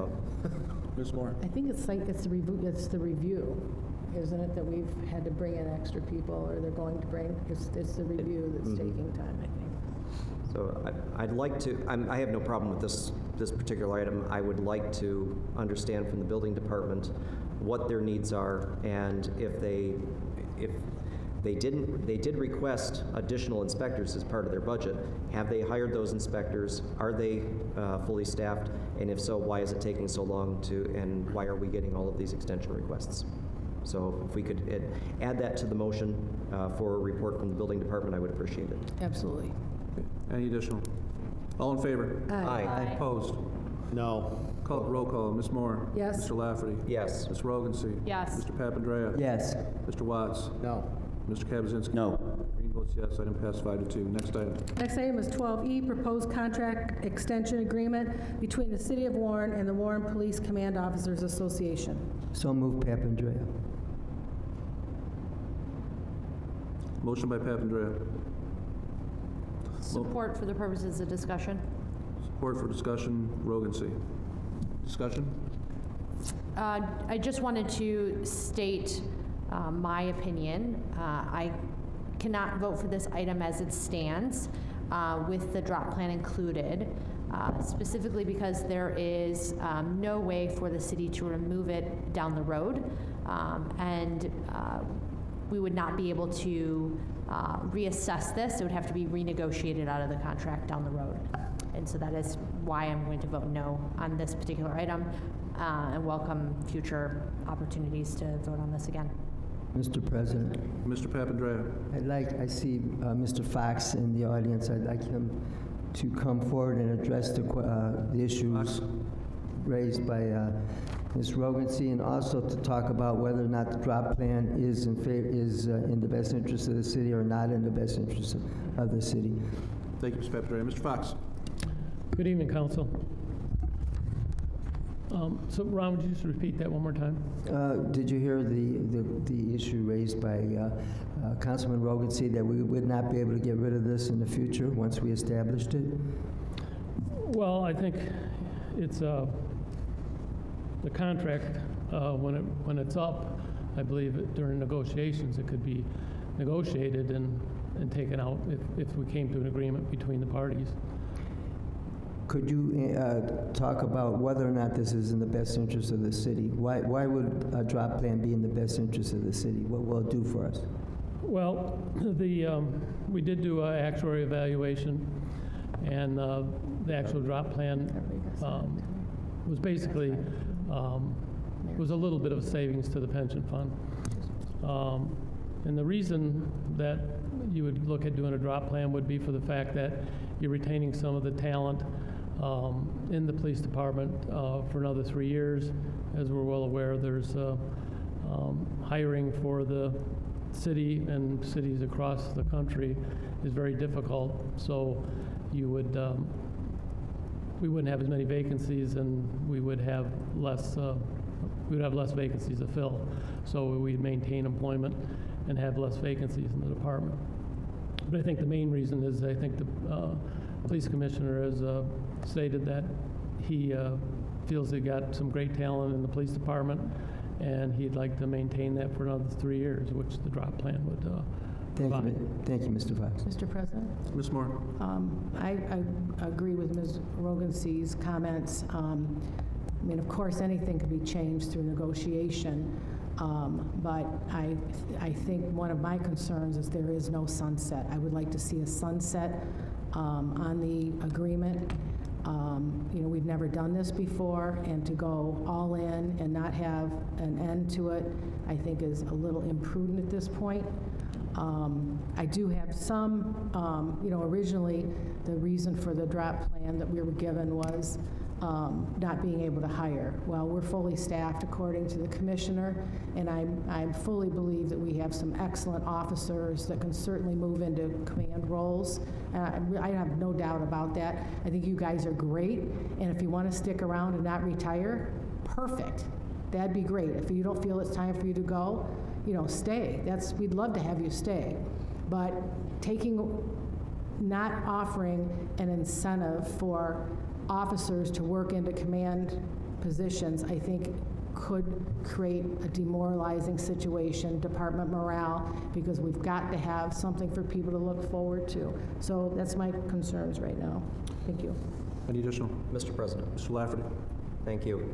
I will be echoing the sentiments of Councilwoman Moore and Rogancy. I'm also not convinced, as discussed with Mr. Schiffman, on the actuarial report and the numbers portrayed here. It's a rather rosy picture, and our economy is anything but a rosy picture. And so while I always take into account the financial benefit and detriment that we take with any financial decision, there is a risk. But I see the far greater risk, as Ms. Moore stated, with the morale of the younger officers wanting to ascend the ranks, held by those in command who have retired and then returned. And we have a large police department, one that's recently earned its accreditation, and we have growth. We will have growth and development of those younger officers to fulfill these roles in the future. Now, I also value, and I'm very grateful for the service of our tenured officers, but I must also think about those who plan to stay here and those who we will retain as we provide the opportunity to grow into future command positions. Thank you. Any additional, Mr. President? Mr. Kaczynski. The field of law enforcement has changed, and we have seasoned officers in the command structure. And the new officers that are coming up through the ranks now don't have the seasoning or street experience as our command officers do. do them an injustice by not approving what they're asking for. I understand exactly where they're coming from. You have to know that there's going to be security in the work that you do. If you don't have that, we are not going to have those new officers who are coming in have somebody to look up to and learn from. I don't see what the command officers are asking for is outrageous. I see it very much in line with protect your own rear end. And I understand exactly where they're coming from. I will support this extension agreement. I believe it is in the best interest of the city. I think it is in the best interest of the newer officers to learn from the veterans, and that's where they're going to get their knowledge, skills, and abilities from. I don't think it comes from the academy. It definitely doesn't come from the colleges. It comes from the seasoned officers that have done this job for more than 25 years. So I will be supporting this agreement. Thank you. Any additional? Mr. President. Mr. Watts. I guess I kind of agree with the sunset clause. I really don't have a problem with the drop plan, but here's where I have a problem. The sunset clause is not there, and this has not been offered to any other union in the city, and it's my understanding there's no intention to offer it to others. I certainly think that there's many places that we could try to have some retention with people. The fire department struggles every day.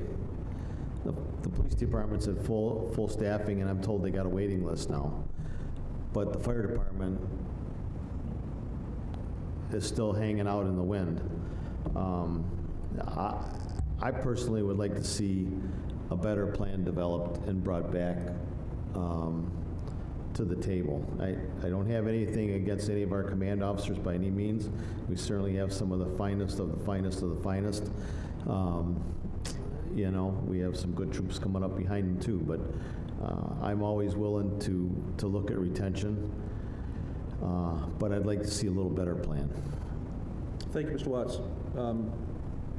I'll echo the sentiments of my colleagues on that I wish there was a sunset on this and that it had been offered to all the other bargaining units. Call the question. Mr. Papandrea? Yes. Ms. Rogency? No. Ms. Moore? No. Mr. Kaczynski? Yes. Mr. Watts? No. Mr. Lafferty? No. Green votes no. Item failed 5-2. Next item. Next item is 13A, resolution authorizing payment of invoices to Dorsey Emergency Medical Academy and Macomb County Community College and rejection of mayoral emergency declarations. So moved with discussion. Support Lafferty. Motion by Moore, support by Lafferty. Discussion, Ms. Moore. Thank you. As everyone knows, we have been in litigation for several issues. This is count one of an action dealing with the bills to Dorsey and Macomb Community College. There is still a count two dealing with the nepotism clause that it's our position was violated by the commissioner. I'd like to read this resolution because I do have a change to it because there was a little confusion about the numbers, but I believe Mr. Fox and I straightened those out today and we're on the same page. Whereas on October 7th, 2021, the mayor declared an emergency to authorize a contract with the Dorsey Emergency Medical Academy for the training of 30 firefighter recruits at a cost not to exceed $52,860, but I'm not sure. That was in the original one. Okay. Whereas the emergency purchases ordinance mandates that council shall be immediately notified upon the execution of an emergency purchase, but council was not notified for several months.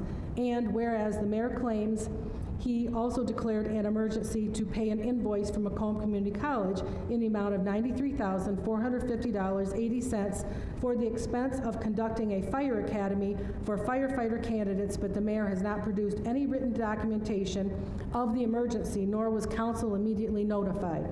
And whereas a letter from the fire commissioner to the mayor dated October 7th, 2021 states that, quote, "The department has experienced increasing levels of staffing shortage over the last 4 years, which currently stands at 18 vacant positions," close quote. The letter cites several factors with respect to declining staffing levels and requested emergency approval to train 30 firefighter recruits. And whereas it was improper to engage in emergency spending over a staffing problem that has been increasing for a period of 4 years without addressing this problem directly to council to obtain proper funding. And whereas there is no documentation of an attempted emergency purchase for the Macomb County Community College on October 7, 2021, and it would be improper to declare an emergency on October 7, 2021 for classes that did not start until January 31st, 2022, because the mayor had ample time to present this to the council for approval. And whereas on May 3rd, 2022, the city council sent correspondence to the city controller and mayor requesting answers to questions regarding the fire training program and related invoices, and requested a formal contract to approve with the academies. And whereas the mayor has been unwilling to withdraw his declaration of an emergency and attempt to resolve this matter through proper council resolutions where the council would formally approve these contracts, obtain all the backup information, and then authorize payment of the invoices.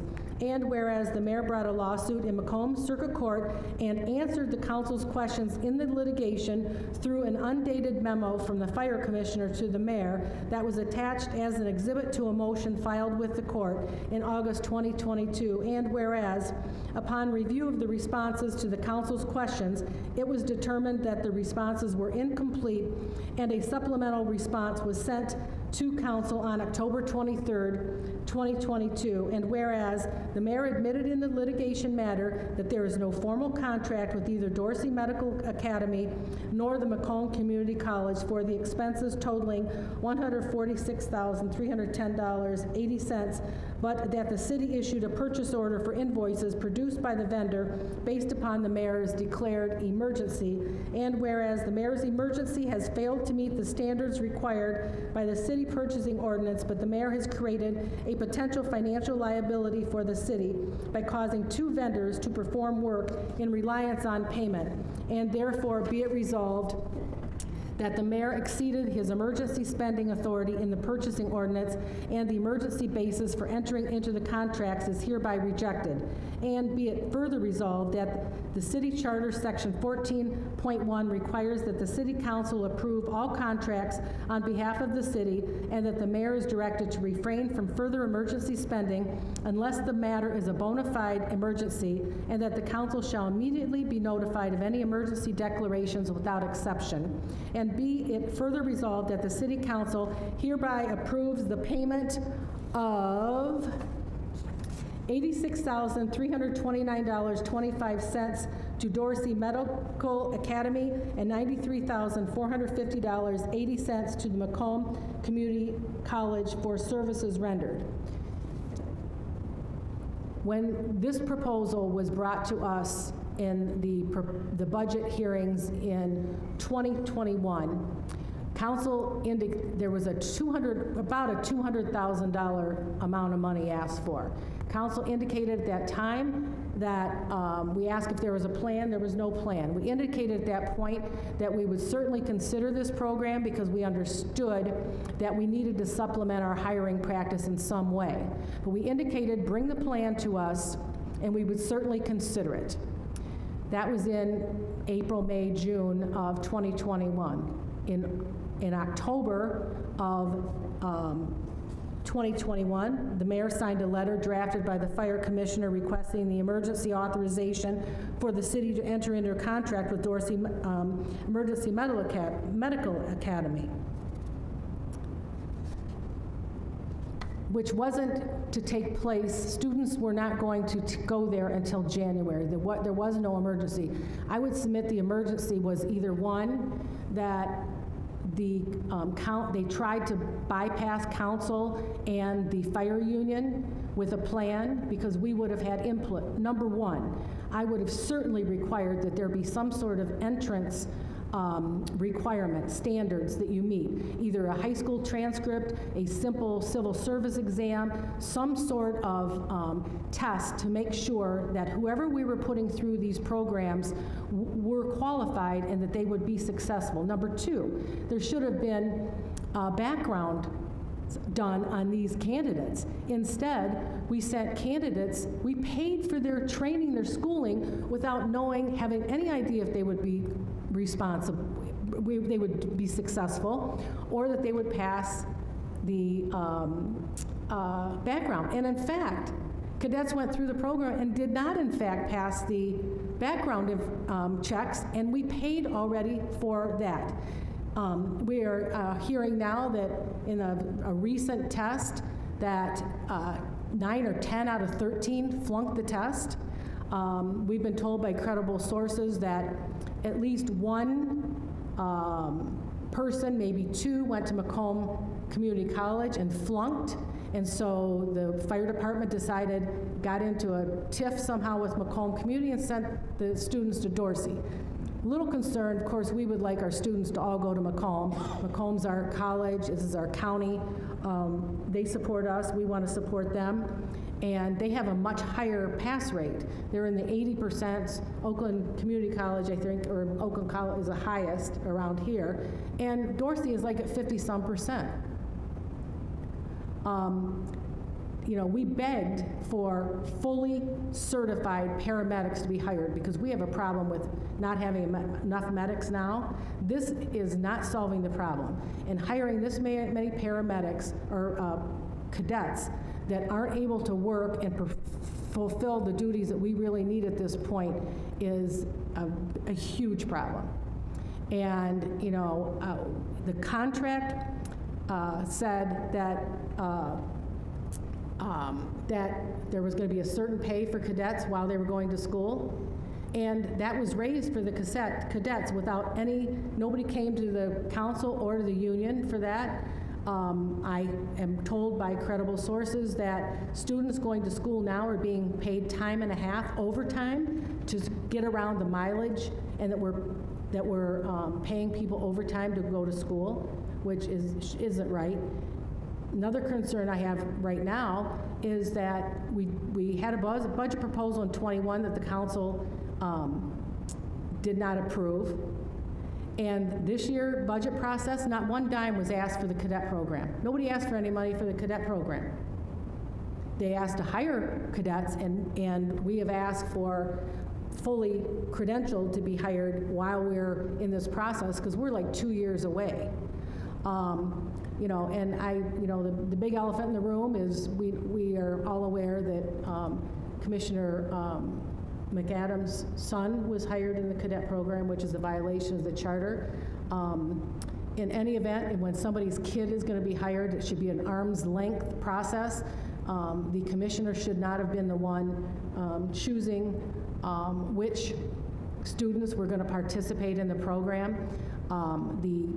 As I understand, I'm told by many credible sources, the candidates were interviewed by oral boards chosen by the commissioner, and that is all. And that cadets were not chosen or picked by their standing in the classes. We don't know. And in fact, at one point we heard the top scoring person wasn't even hired. They may have later been hired, but there was no plan.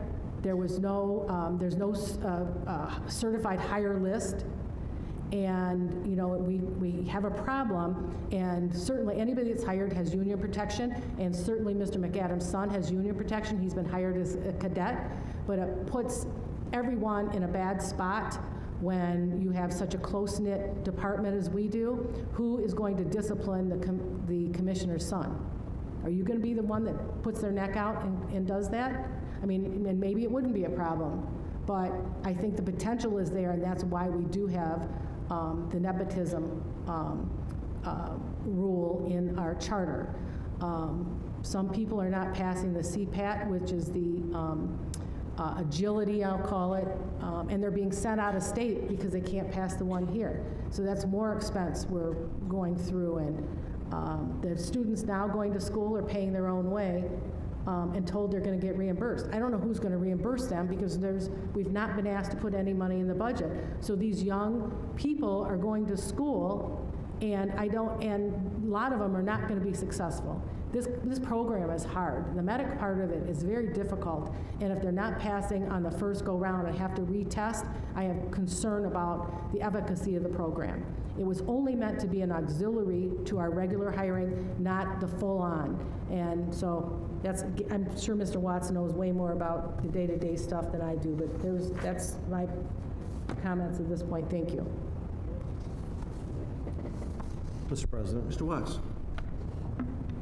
I think Ms. Moore, she covered a lot of the points. I would have supported this program from the very beginning. In fact, I said that at budget hearings, but there was no plan.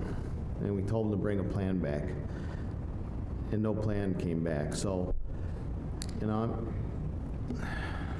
judging by the way everything goes around this city that I've seen since I've been here, either hanging out for all the years or being on council, I'm sure that His Honor has ordered his department heads to do whatever the hell he wants them to do. So this is what we wound up with, and maybe Commissioner Adams has taken a hit because of it. McAdams has taken a hit because of it. I don't really know. But I've watched, and I'll call them kids because they're all younger than me. We've set them up for failure. And, when you're trying to win at any game, you can't have failure at every curve, and that's what we've done to these people. Some of the sources have told me we got people that have gone for CPAT tests how many times and still can't pass it. And I don't know how many times you're going to send somebody for a CPAT and not pass it, and then expect them to become a good firefighter. I just don't see that happening. We didn't do the backgrounds in the beginning. That's a problem. The budget's a problem. I know it hasn't alleviated the overtime problem. We're still having to have overtime on the street to get the shifts filled. And we've lost, it's no secret that I know a lot of these guys, both in our department and around the community, in my involvement. I can tell you we've lost a lot of fully credentialed candidates because we've either dragged our feet or pushed them to the side and hired the cadets instead. And if we would have hired those fully credentialed, that would have cured a lot of the problems. And instead, we're sitting here paying all this overtime out, which is eventually going to make a hit on the retirement system.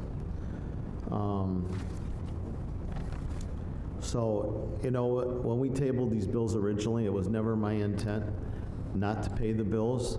My intent was to get the answers from the administration, but like everything else, you only get bits and pieces, and we had to go to court to get bits and pieces for answers. And I'm still not satisfied with the answers I got because, quite frankly, I know the answers to a lot of the questions that we ask, and I just wanted to verify, and I can't get those answers.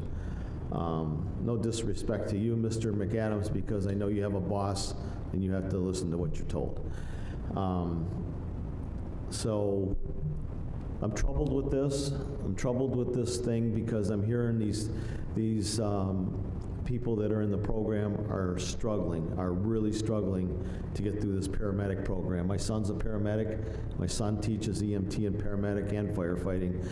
And, we talk on a daily basis. I know I certainly wouldn't want to go through the testing or the class. It's tough. It's tougher than it's ever been.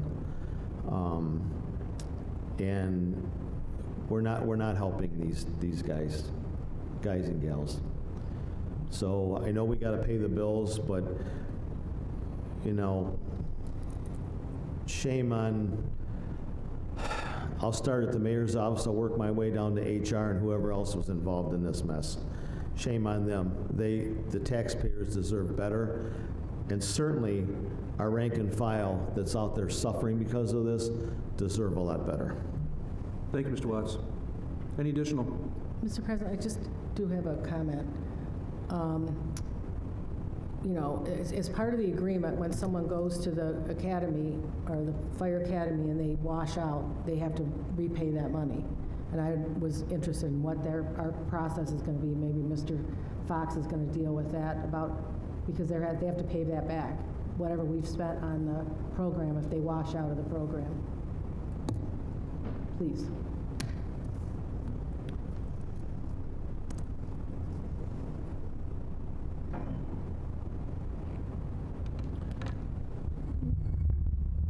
Richard Fox, City Controller. There was a agreement that was signed by each candidate as they came into the program that requires them to pay those class fees back.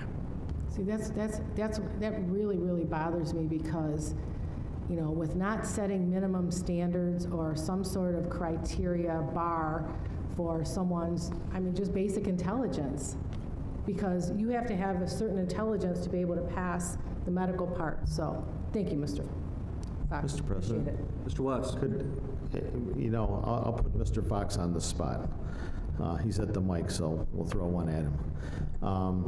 Can you shed any light on why we're at this point? Why would we hire and not do the background checks like we normally do? Why would we not do the psychologicals like we normally do? Why would we put our city at risk? I mean, you're certainly into the risk business, and Well, Mr. Chairman, in that process, I'd ask Skip to come up and discuss that because I believe that there were background checks done at some stage. And so, Skip, if you would. Okay. Let me answer that question and several others. Background checks were done on the cadets during the process. The background checks are approximately $1,500 per person, and they take approximately 2 months. At the very beginning, we did a surface dive background check to determine whether they had anything that popped up that would preclude them from being licensed in the state of Michigan as either a firefighter or as a paramedic. All of the selected cadets passed that. They then moved on to a more intensive, complete background check, and only people who passed that were hired. Nobody failed the background check that was hired. They had the psychological exam, they had the medical exam, they had the CPAT exam. Additionally, it was stated that we didn't test these cadets to see if they were capable of passing the EMT or the paramedic class. That's not true. We had them evaluated by the school using a test that they recommended to evaluate the cadets' ability to process information and the likelihood that they would pass that class.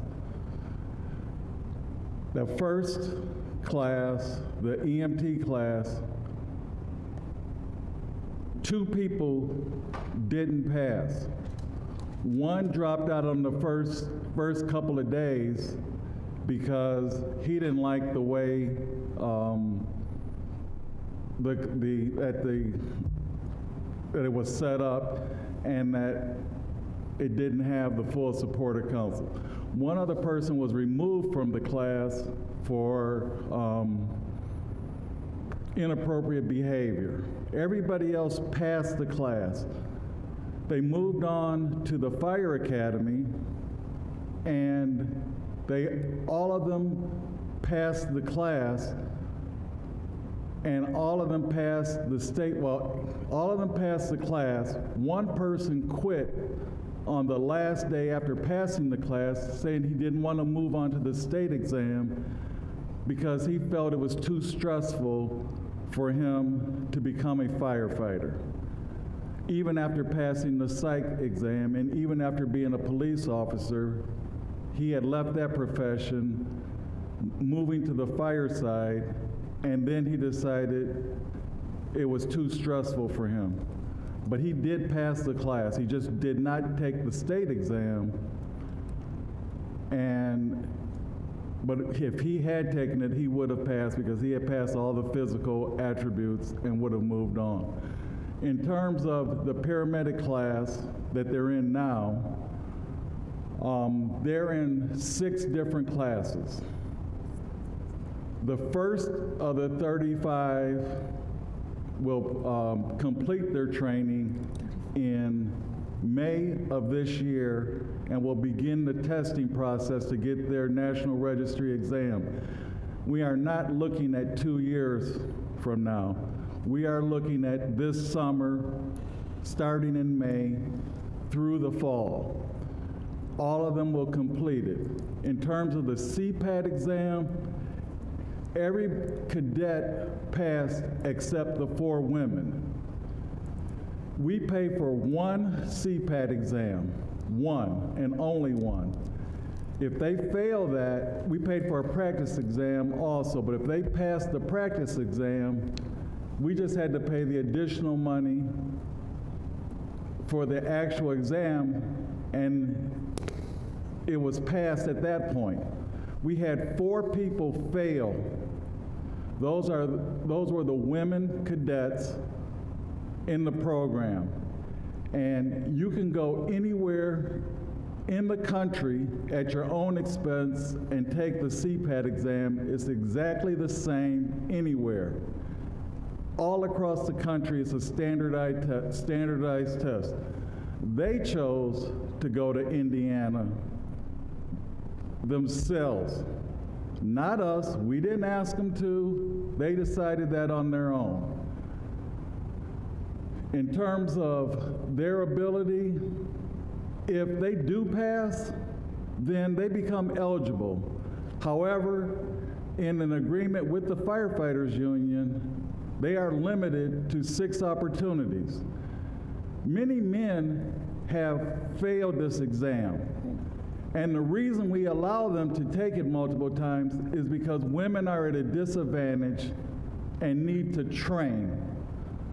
I didn't want to take a dream away from a woman to become a firefighter when I could allow them to take an exam, realize where their weakness is, train at the community center here to improve their strength and come up to par and be able to pass this exam. Mr. President, can we do this on a question and answer? Because you've said a lot of things that I'd like to question you on as we're going. If we could do it that way? I thought our item was to pay the bills. Okay, all right, no. Oh. Let's motion. Go ahead. No, go. No, If you go want ahead. to litigate it. No, go ahead. I was going to wrap up real That's all right. real quick. We can vote. I'm ready. I would like to hear point of order. what else he has to say. Continue, Mr. The last thing I'd like to talk about is over the past 3 years, we've averaged about $3.5 million in overtime. In the current fiscal year, we are averaging $100,000 per month. The expectation for the current fiscal year is that the overtime will come in somewhere between $1 million, $1.2 million, as opposed to $3.5 million.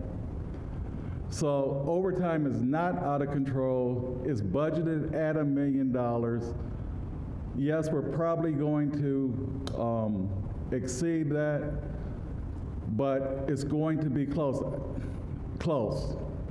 So not 3.5 over, or actually that would make it about 2.5 over what's budgeted.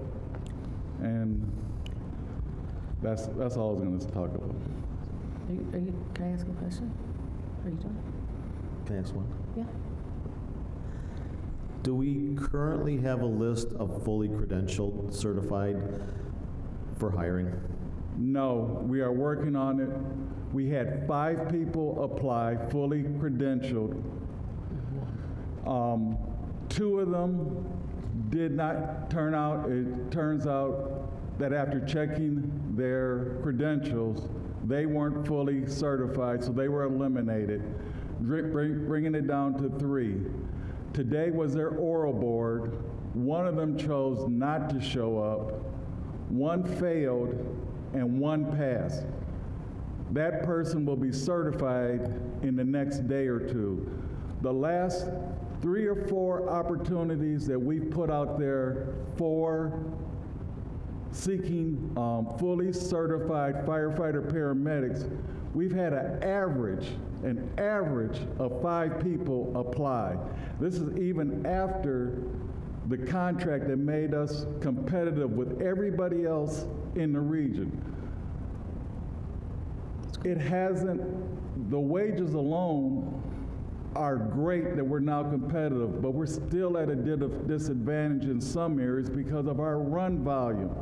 We are the 3rd highest run volume in the state and the highest in Macomb. So, and we're competing with everybody.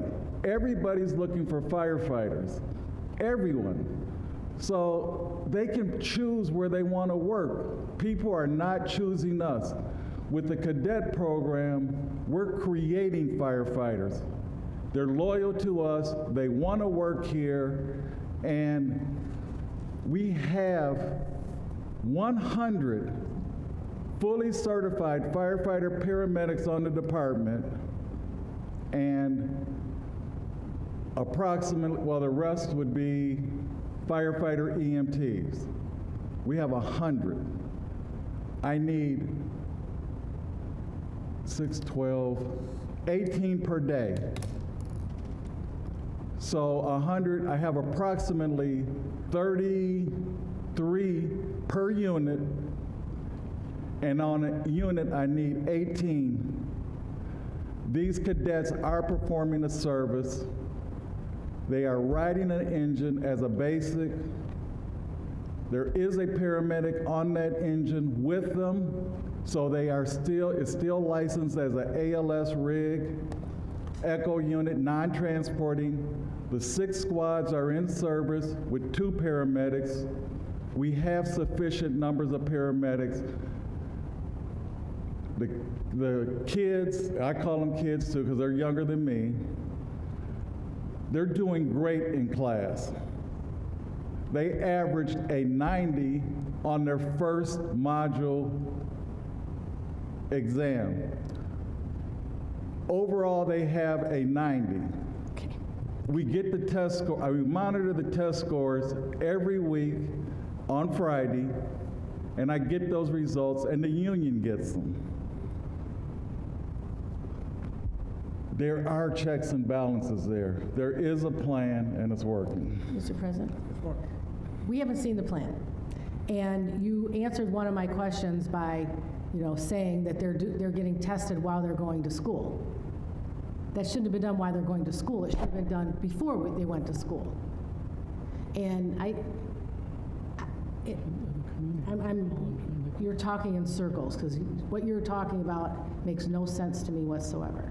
Which part? A lot of it, like saying everybody passed. On what? How many 90% on this class right now started the medical part? You're saying 90%? Yes, they're averaging a 91 on the first module. The one they just started? On the second test or the third? No, the paramedic class is broken up into modules. They have quizzes up until they have a module.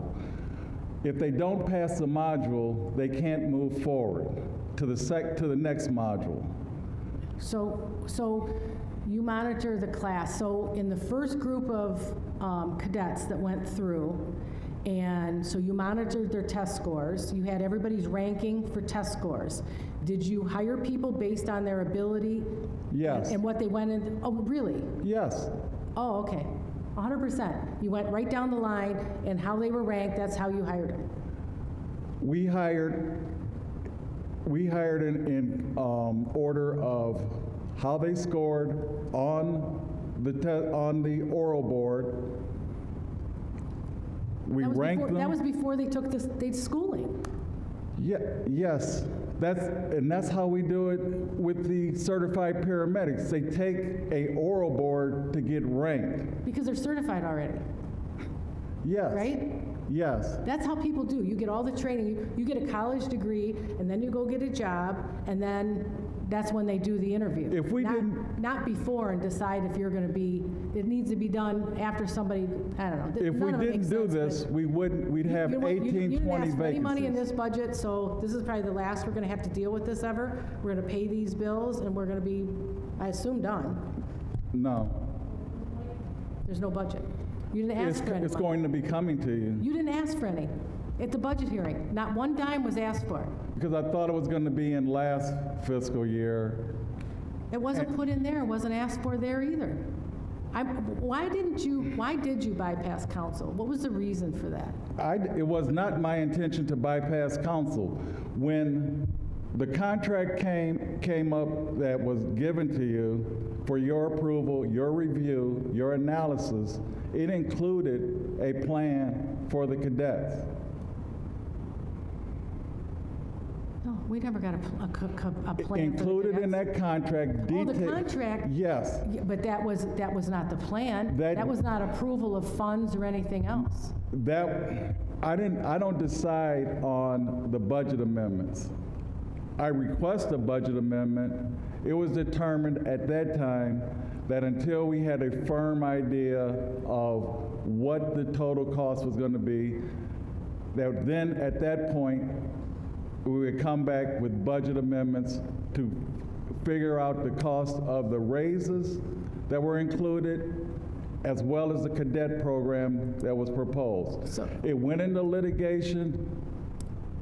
I didn't make that decision. Yeah, we just wanted answers to our questions. That's why it went into litigation. We couldn't get answers. That's why.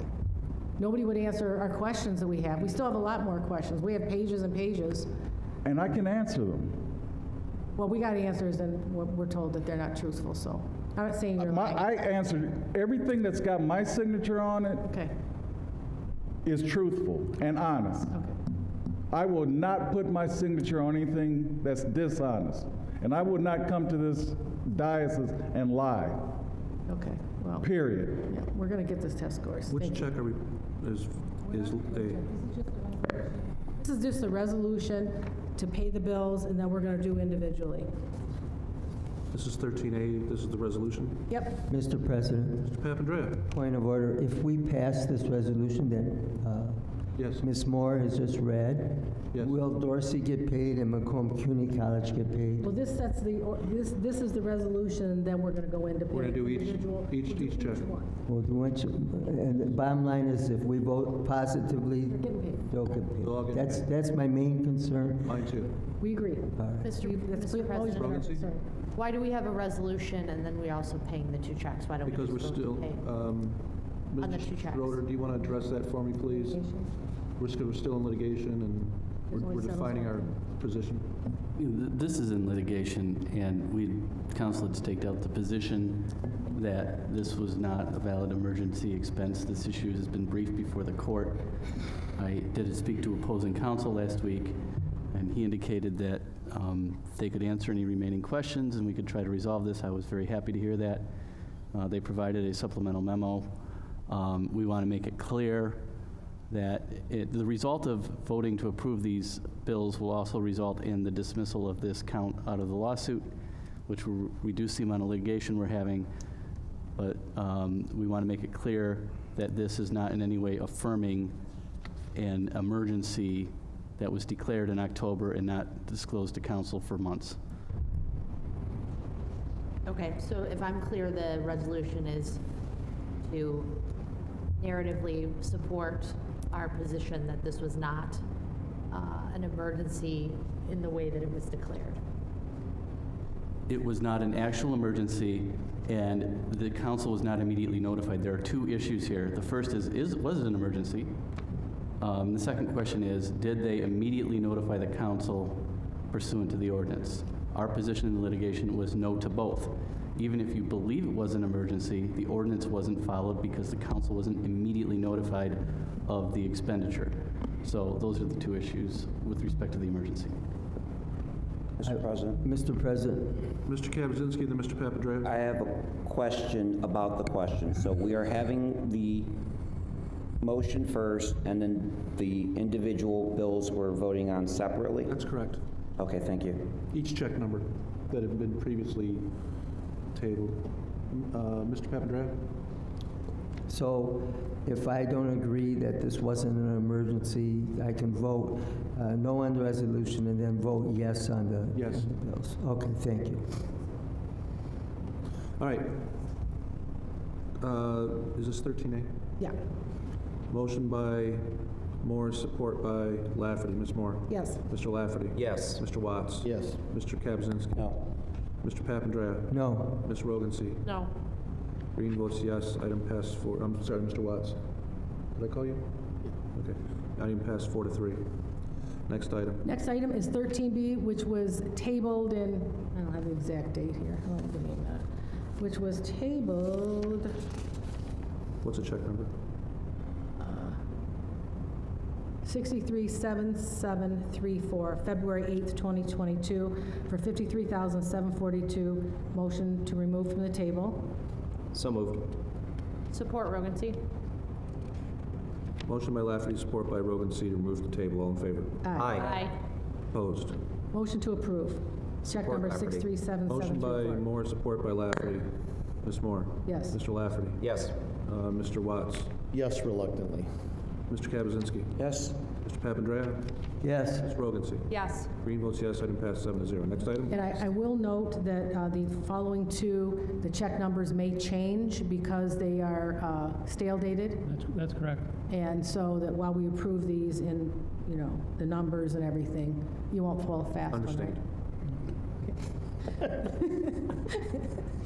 13C, check number 639984 in the amount of $32,587.25 to Dorsey. Motion to approve. Support Lafferty. Motion by Moore, support by Lafferty. Ms. Moore? Yes. Mr. Lafferty? Yes. Mr. Watts? Yes, Ms. reluctantly. Rogancy? Yes. Mr. Papandreou? Yes. Mr. Kaczynski? Yes. Green votes yes. Item passed 7-0.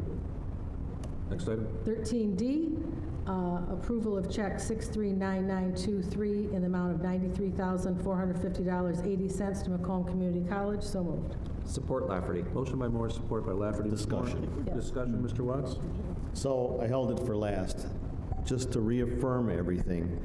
We would not be in this situation with these bills and the problems with this program had level 200 of City Hall, of the administration, followed the proper procedures, followed the charter, followed the way to do things. We would not be here today dealing with this mess. I just want that to be the point. Because they know what it is. If Fouts was sitting at this council table like he did for 26 years, he'd have been screaming bloody murder had the mayor pulled this kind of stunt under his council term. Government's set up to be tough. It's set up to have checks and balances for this Right. reason. Correct. So that the people's money is And we're spent doing our job. We're protecting all these fine people in the audience throughout the whole city. And he's sitting over there playing games, laughing, you know, about the lawsuits and everything. So anyways, we're getting the bills paid, and that's the right thing to do. Mr. President. Mr. Kaczynski? I have a question for Mr. Fox as to, with Macomb Community College now, are they still going to go forward, or are they going to continue the agreement with the city to train our firefighters and Dorsey, and is this going to put us in a bad credit rating now, or what does this do now that we didn't have these bills paid until now, as far as a credit rating or their willingness to go forward in training or you know, anybody we bring forward in the future? I'll let the commissioner address that too, but I believe that once they get paid, unfortunately, we're probably going to be on a trial period for a while to see whether or not we can live up to our Did this ever go to like a debt collection service or anything like that because we didn't pay? No. Okay, thank you. It's good. Both Dorsey and Macomb have indicated that going forward, they didn't indicate a time frame, but classes or educational opportunities through their facilities will require prepayment for proposed services to be rendered. Is there any educational facility other than Macomb that's going to require that? Well, we deal mostly with Macomb and so there are others, but we deal mostly with Macomb. Okay, thank you. Call the question, Ms. Moore? Yes. Mr. Lafferty? Yes. Mr. Watts? Yes. Ms. Rogency? Yes. Mr. Papandrea? Yes. Mr. Kaczynski? Yes. Green votes yes. Item passed 7-0. Thank you, Council. Thank you. Next item. Next item is 13, we had, I think that was it. no, I think there was, oh, that was, Item L, 4L from Councilwoman 13E Rogency. is 4L, which was an ordinance to amend Chapter 2 of the Warren Code of Ordinances relating to emergency purchases, which is a first reading. So moved, Lafferty. Support. Motion by Lafferty, support by Moore. Discussion? Thank you, Mr. President. I just wanted to, I believe that $20,000 is too low for a city of our size. I realize and understand the necessity to do so, but assembling 2/3 of vote in person, I think could be difficult, given that we're not allowed to meet virtually, particularly given that we live in an age where pandemics, climate change, shootings, other disasters, man-made and acts of God, require immediate response from people within the administration. And I think we legislate to a person and not to future administrations, and think that this is just too low for a city of our size. I remember the fire department spending hundreds of thousands of dollars during the pandemic to equip people with masks and plastic bodysuits and other protective measures, and I just would not want to ever infringe upon the administration making decisions for the city in the event of an actual emergency. I realize that we can assemble with shorter notice. I just think personally it's too low of an amount. Thank you. Mr. President? Ms. Moore? I think it was 20 for years and years, or even less, but the problem is that we can meet, and the emergency purchasing ordinance has been abused seriously in the last couple of years, and 20,000 I think is plenty. We can meet in 18, in an emergency we can meet even quicker. We don't have to wait 18 hours. I forget what it is exactly. How many is it? 4 or 5? We can meet immediately. 2 minutes. 2 minutes on emergency. So that's why that, and I think the Open Meetings Act has been addressing some of these issues too. We kind of borrowed what they're suggesting, and we made it low on purpose, because we are the authority on expenditures, and if we can meet immediately, it's our job. We better be able to get a quorum pretty quick. That's our job. This is not just a part-time gig, and we should be able to react quickly. And so I think 20,000 is appropriate. Any additional? Do I still have the floor? Yes, ma'am. I think that in a disaster, it would be difficult to assemble all of us, and that is my point, is that we don't know what could happen or would happen, and again, I don't disagree in that there is need for checks and balances. I just think it's too low for our city. Okay. Mr. Watts? I guess my comment is, this administration has proven time and time again that they can't be trusted, and they've pulled too many stunts, and that's why we're where we're at today with the emergency authorization. But that would be my point, but I do have a question.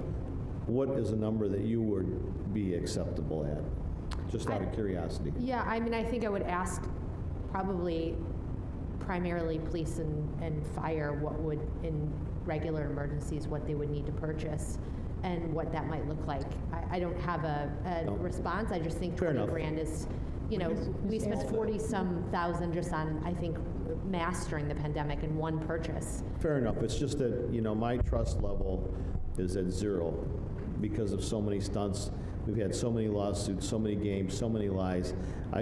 We can't deal with that. The citizens complain about it. People are tired of it, so. Okay, And we I'm have done. until the next meeting I relent. to look at a number if that is Sure. council's That's fine. wish. Mr. Schroeder, do you have an input on this as far as it relates to? Yeah, so what we can do is, as part of drafting this, I surveyed a number of emergency purchasing ordinances across the country, not just Michigan. And I don't have it with me, but I can certainly provide the council a list of the limits. Most emergency purchase ordinances that I saw had a particular limit, and it really depended on the size of the community. So I could provide a list of the ones I looked at, and you could use that as sort of a benchmark. Good. All right. Any additional? Mr. President? Ms. Rogency? I will support this at a second reading if the dollar amount is increased. I'm not supporting it in this. Well, let's get the list from Mr. Schroeder between now and then, and we'll mull it over and have conversations. Thank you. Thank you. Call the question. Mr. Lafferty? Yes. Ms. Moore? Yes. Mr. Watts? Yes. Ms. Rogency? No. Mr. Papandrea? No. Mr. Kaczynski? Green votes yes. Item passed 4-3. Next item. 14A was tabled to today at the request of the Communication Department to extend the Mass Notification Services Agreement for an additional 4-year period to Civic Plus LLC in a total amount of $79,258.85. Consideration and adoption of a resolution. Motion to remove from the table. Support. For discussion. Motion by Lafferty, support by Watts to remove from the table. All in favor? Aye. Aye. Opposed? Items off the table. Is there a motion? Motion to approve with discussion. Support. Motion by Lafferty, support by Moore. Discussion? Thank you, Mr. President. I did review this latest version of the proposed agreement and the proposed contract, if you want to call it that. And so I'm going to get right to the point here by looking at page 1 of the product description, and it clearly states the statement of work, otherwise known as the SOW, shall be subject to the terms and conditions of the Civic Plus Master Services Agreement located at, and they provide the civicplus.com master-services-agreement, and to which this SOW is hereby attached as the Civic Ready Statement of Work. And it goes on to say, by signing this SOW, the client expressly agrees to the terms and conditions of the MSA through the term of this SOW. Now, I've got a couple of concerns about the MSA itself, other than the fact that this is boilerplate direct from Civic Plus. This is not a City of Warren reviewed MSA. It's not on our paper. It's not our language. It is directly from Civic Plus. Section 18 relates to the responsibility for the use and storage of the end user personal data that's obtained. This is the data that is collected from citizens. So if you sign up for mass notifications, you're submitting your data, whether it's your address, your email address, your mobile number, your home number, that personal data. Section 24 states Civic Plus uses subservicers to host and provide services using the client data. Now, a subservicer may be another company that they use to provide additional services, or they act as the host, they act as the engine to provide those notifications. But Section 26 talks about data breaches. We have to protect our data. We absolutely, there's nothing more important than protecting client data. Section 26 states the data breach at the sole fault of negligence, amidst other factors, Civic Plus, as the data custodian, will comply with all remediation efforts. Now, Section 24 just stated that a subservicer is responsible for our data, your data. How are they to be, they being Civic Plus, be considered the data custodian? So there's a contradiction 2 paragraphs away from each other. The rest goes on for data security, indemnification, limitation of liability. But this is the second best part of this MSA. Section 48 explicitly states, due to the rapidly changing nature of software as a service and digital communications, Civic Plus may unilaterally update this agreement from time to time. In the event Civic Plus believes such change is a material alteration of the terms herein, Civic Plus will provide client with written notice describing such change via email or through its website. I have an issue with that, number one. And we must also, as the client, notify Civic Plus of our objection within 10 days of receipt of such notice.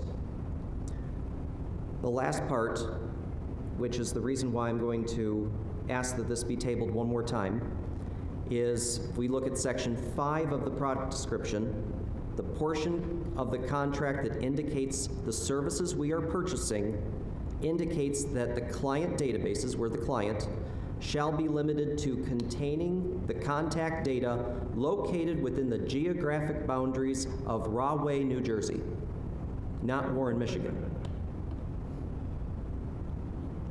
I don't know that we want to be mass notifying residents of Rahway, New Jersey of anything happening in the city of Warren.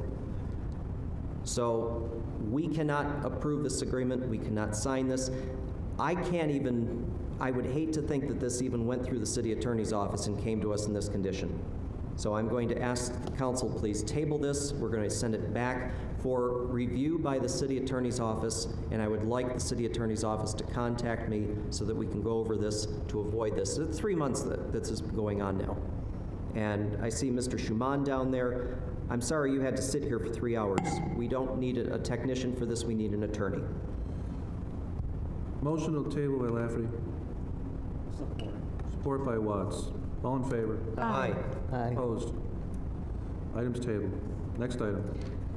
14B, request of the Police Department for an increase in budgeted appropriations in the amount of $247,857 to cover the cost and installation, which includes a 1-year parts and labor warranty of the police station's rooftop chiller unit. Consideration and adoption of a resolution. So moved. Support. Motion by Moore, support by Rogency. Discussion. Ms. Moore. Yes. Ms. Rogency. Yes. Mr. Papandrea. Yes. Mr. Lafferty. Yes. Mr. Watts. Yes. Mr. Kaczynski. Yes. Green votes yes. Item passes 7-0. Next item. 14C, request of the Police Department to award TRIW 0745 to furnish and install a rooftop chiller for the Police Department to Johnson Controls, Inc. in an amount not to exceed $247,856.71. Consideration and adoption of a resolution. So moved. Support Lafferty. Motion by Moore, support by Lafferty. Ms. Moore? Yes. Mr. Lafferty? Yes. Mr. Papandrea? Yes. Mr. Kaczynski. Yes. Mr. Watts? Yes. Ms. Rogency? Yes. Green votes yes. Item passes 7-0. Next item. 14D, request of the Information Systems Division for an increase in budgeted appropriations in the amount of $15,450 to cover increased costs for the security camera service and maintenance agreement. Consideration and adoption of a resolution. So moved. Support. Motion by Moore, support by Lafferty. Discussion? Ms. Moore? Yes. Mr. Lafferty? Yes. Mr. Watts? Yes. Ms. Rogency? Yes. Mr. Kaczynski? Yes. Mr. Papandrea? Yes. Green votes yes. Item passes 7-0. Next item. 14E, request of the Information Systems Division to award TRIW 0762 to furnish a service warranty for a Vigilon security surveillance system in the amount of $24,000. Consideration and adoption of a resolution. So moved. Support Lafferty. Motion by Moore, support by Lafferty. Ms. Moore? Yes. Mr. Lafferty? Yes. Mr. Papandrea? Yes. Ms. Rogency? Yes. Mr. Kaczynski? Yes. Mr. Watts? Yes. Green votes yes. Item passes 7-0. Next item. Motion to adjourn. Support Lafferty. All in favor? Aye. Aye. Opposed? We're adjourned.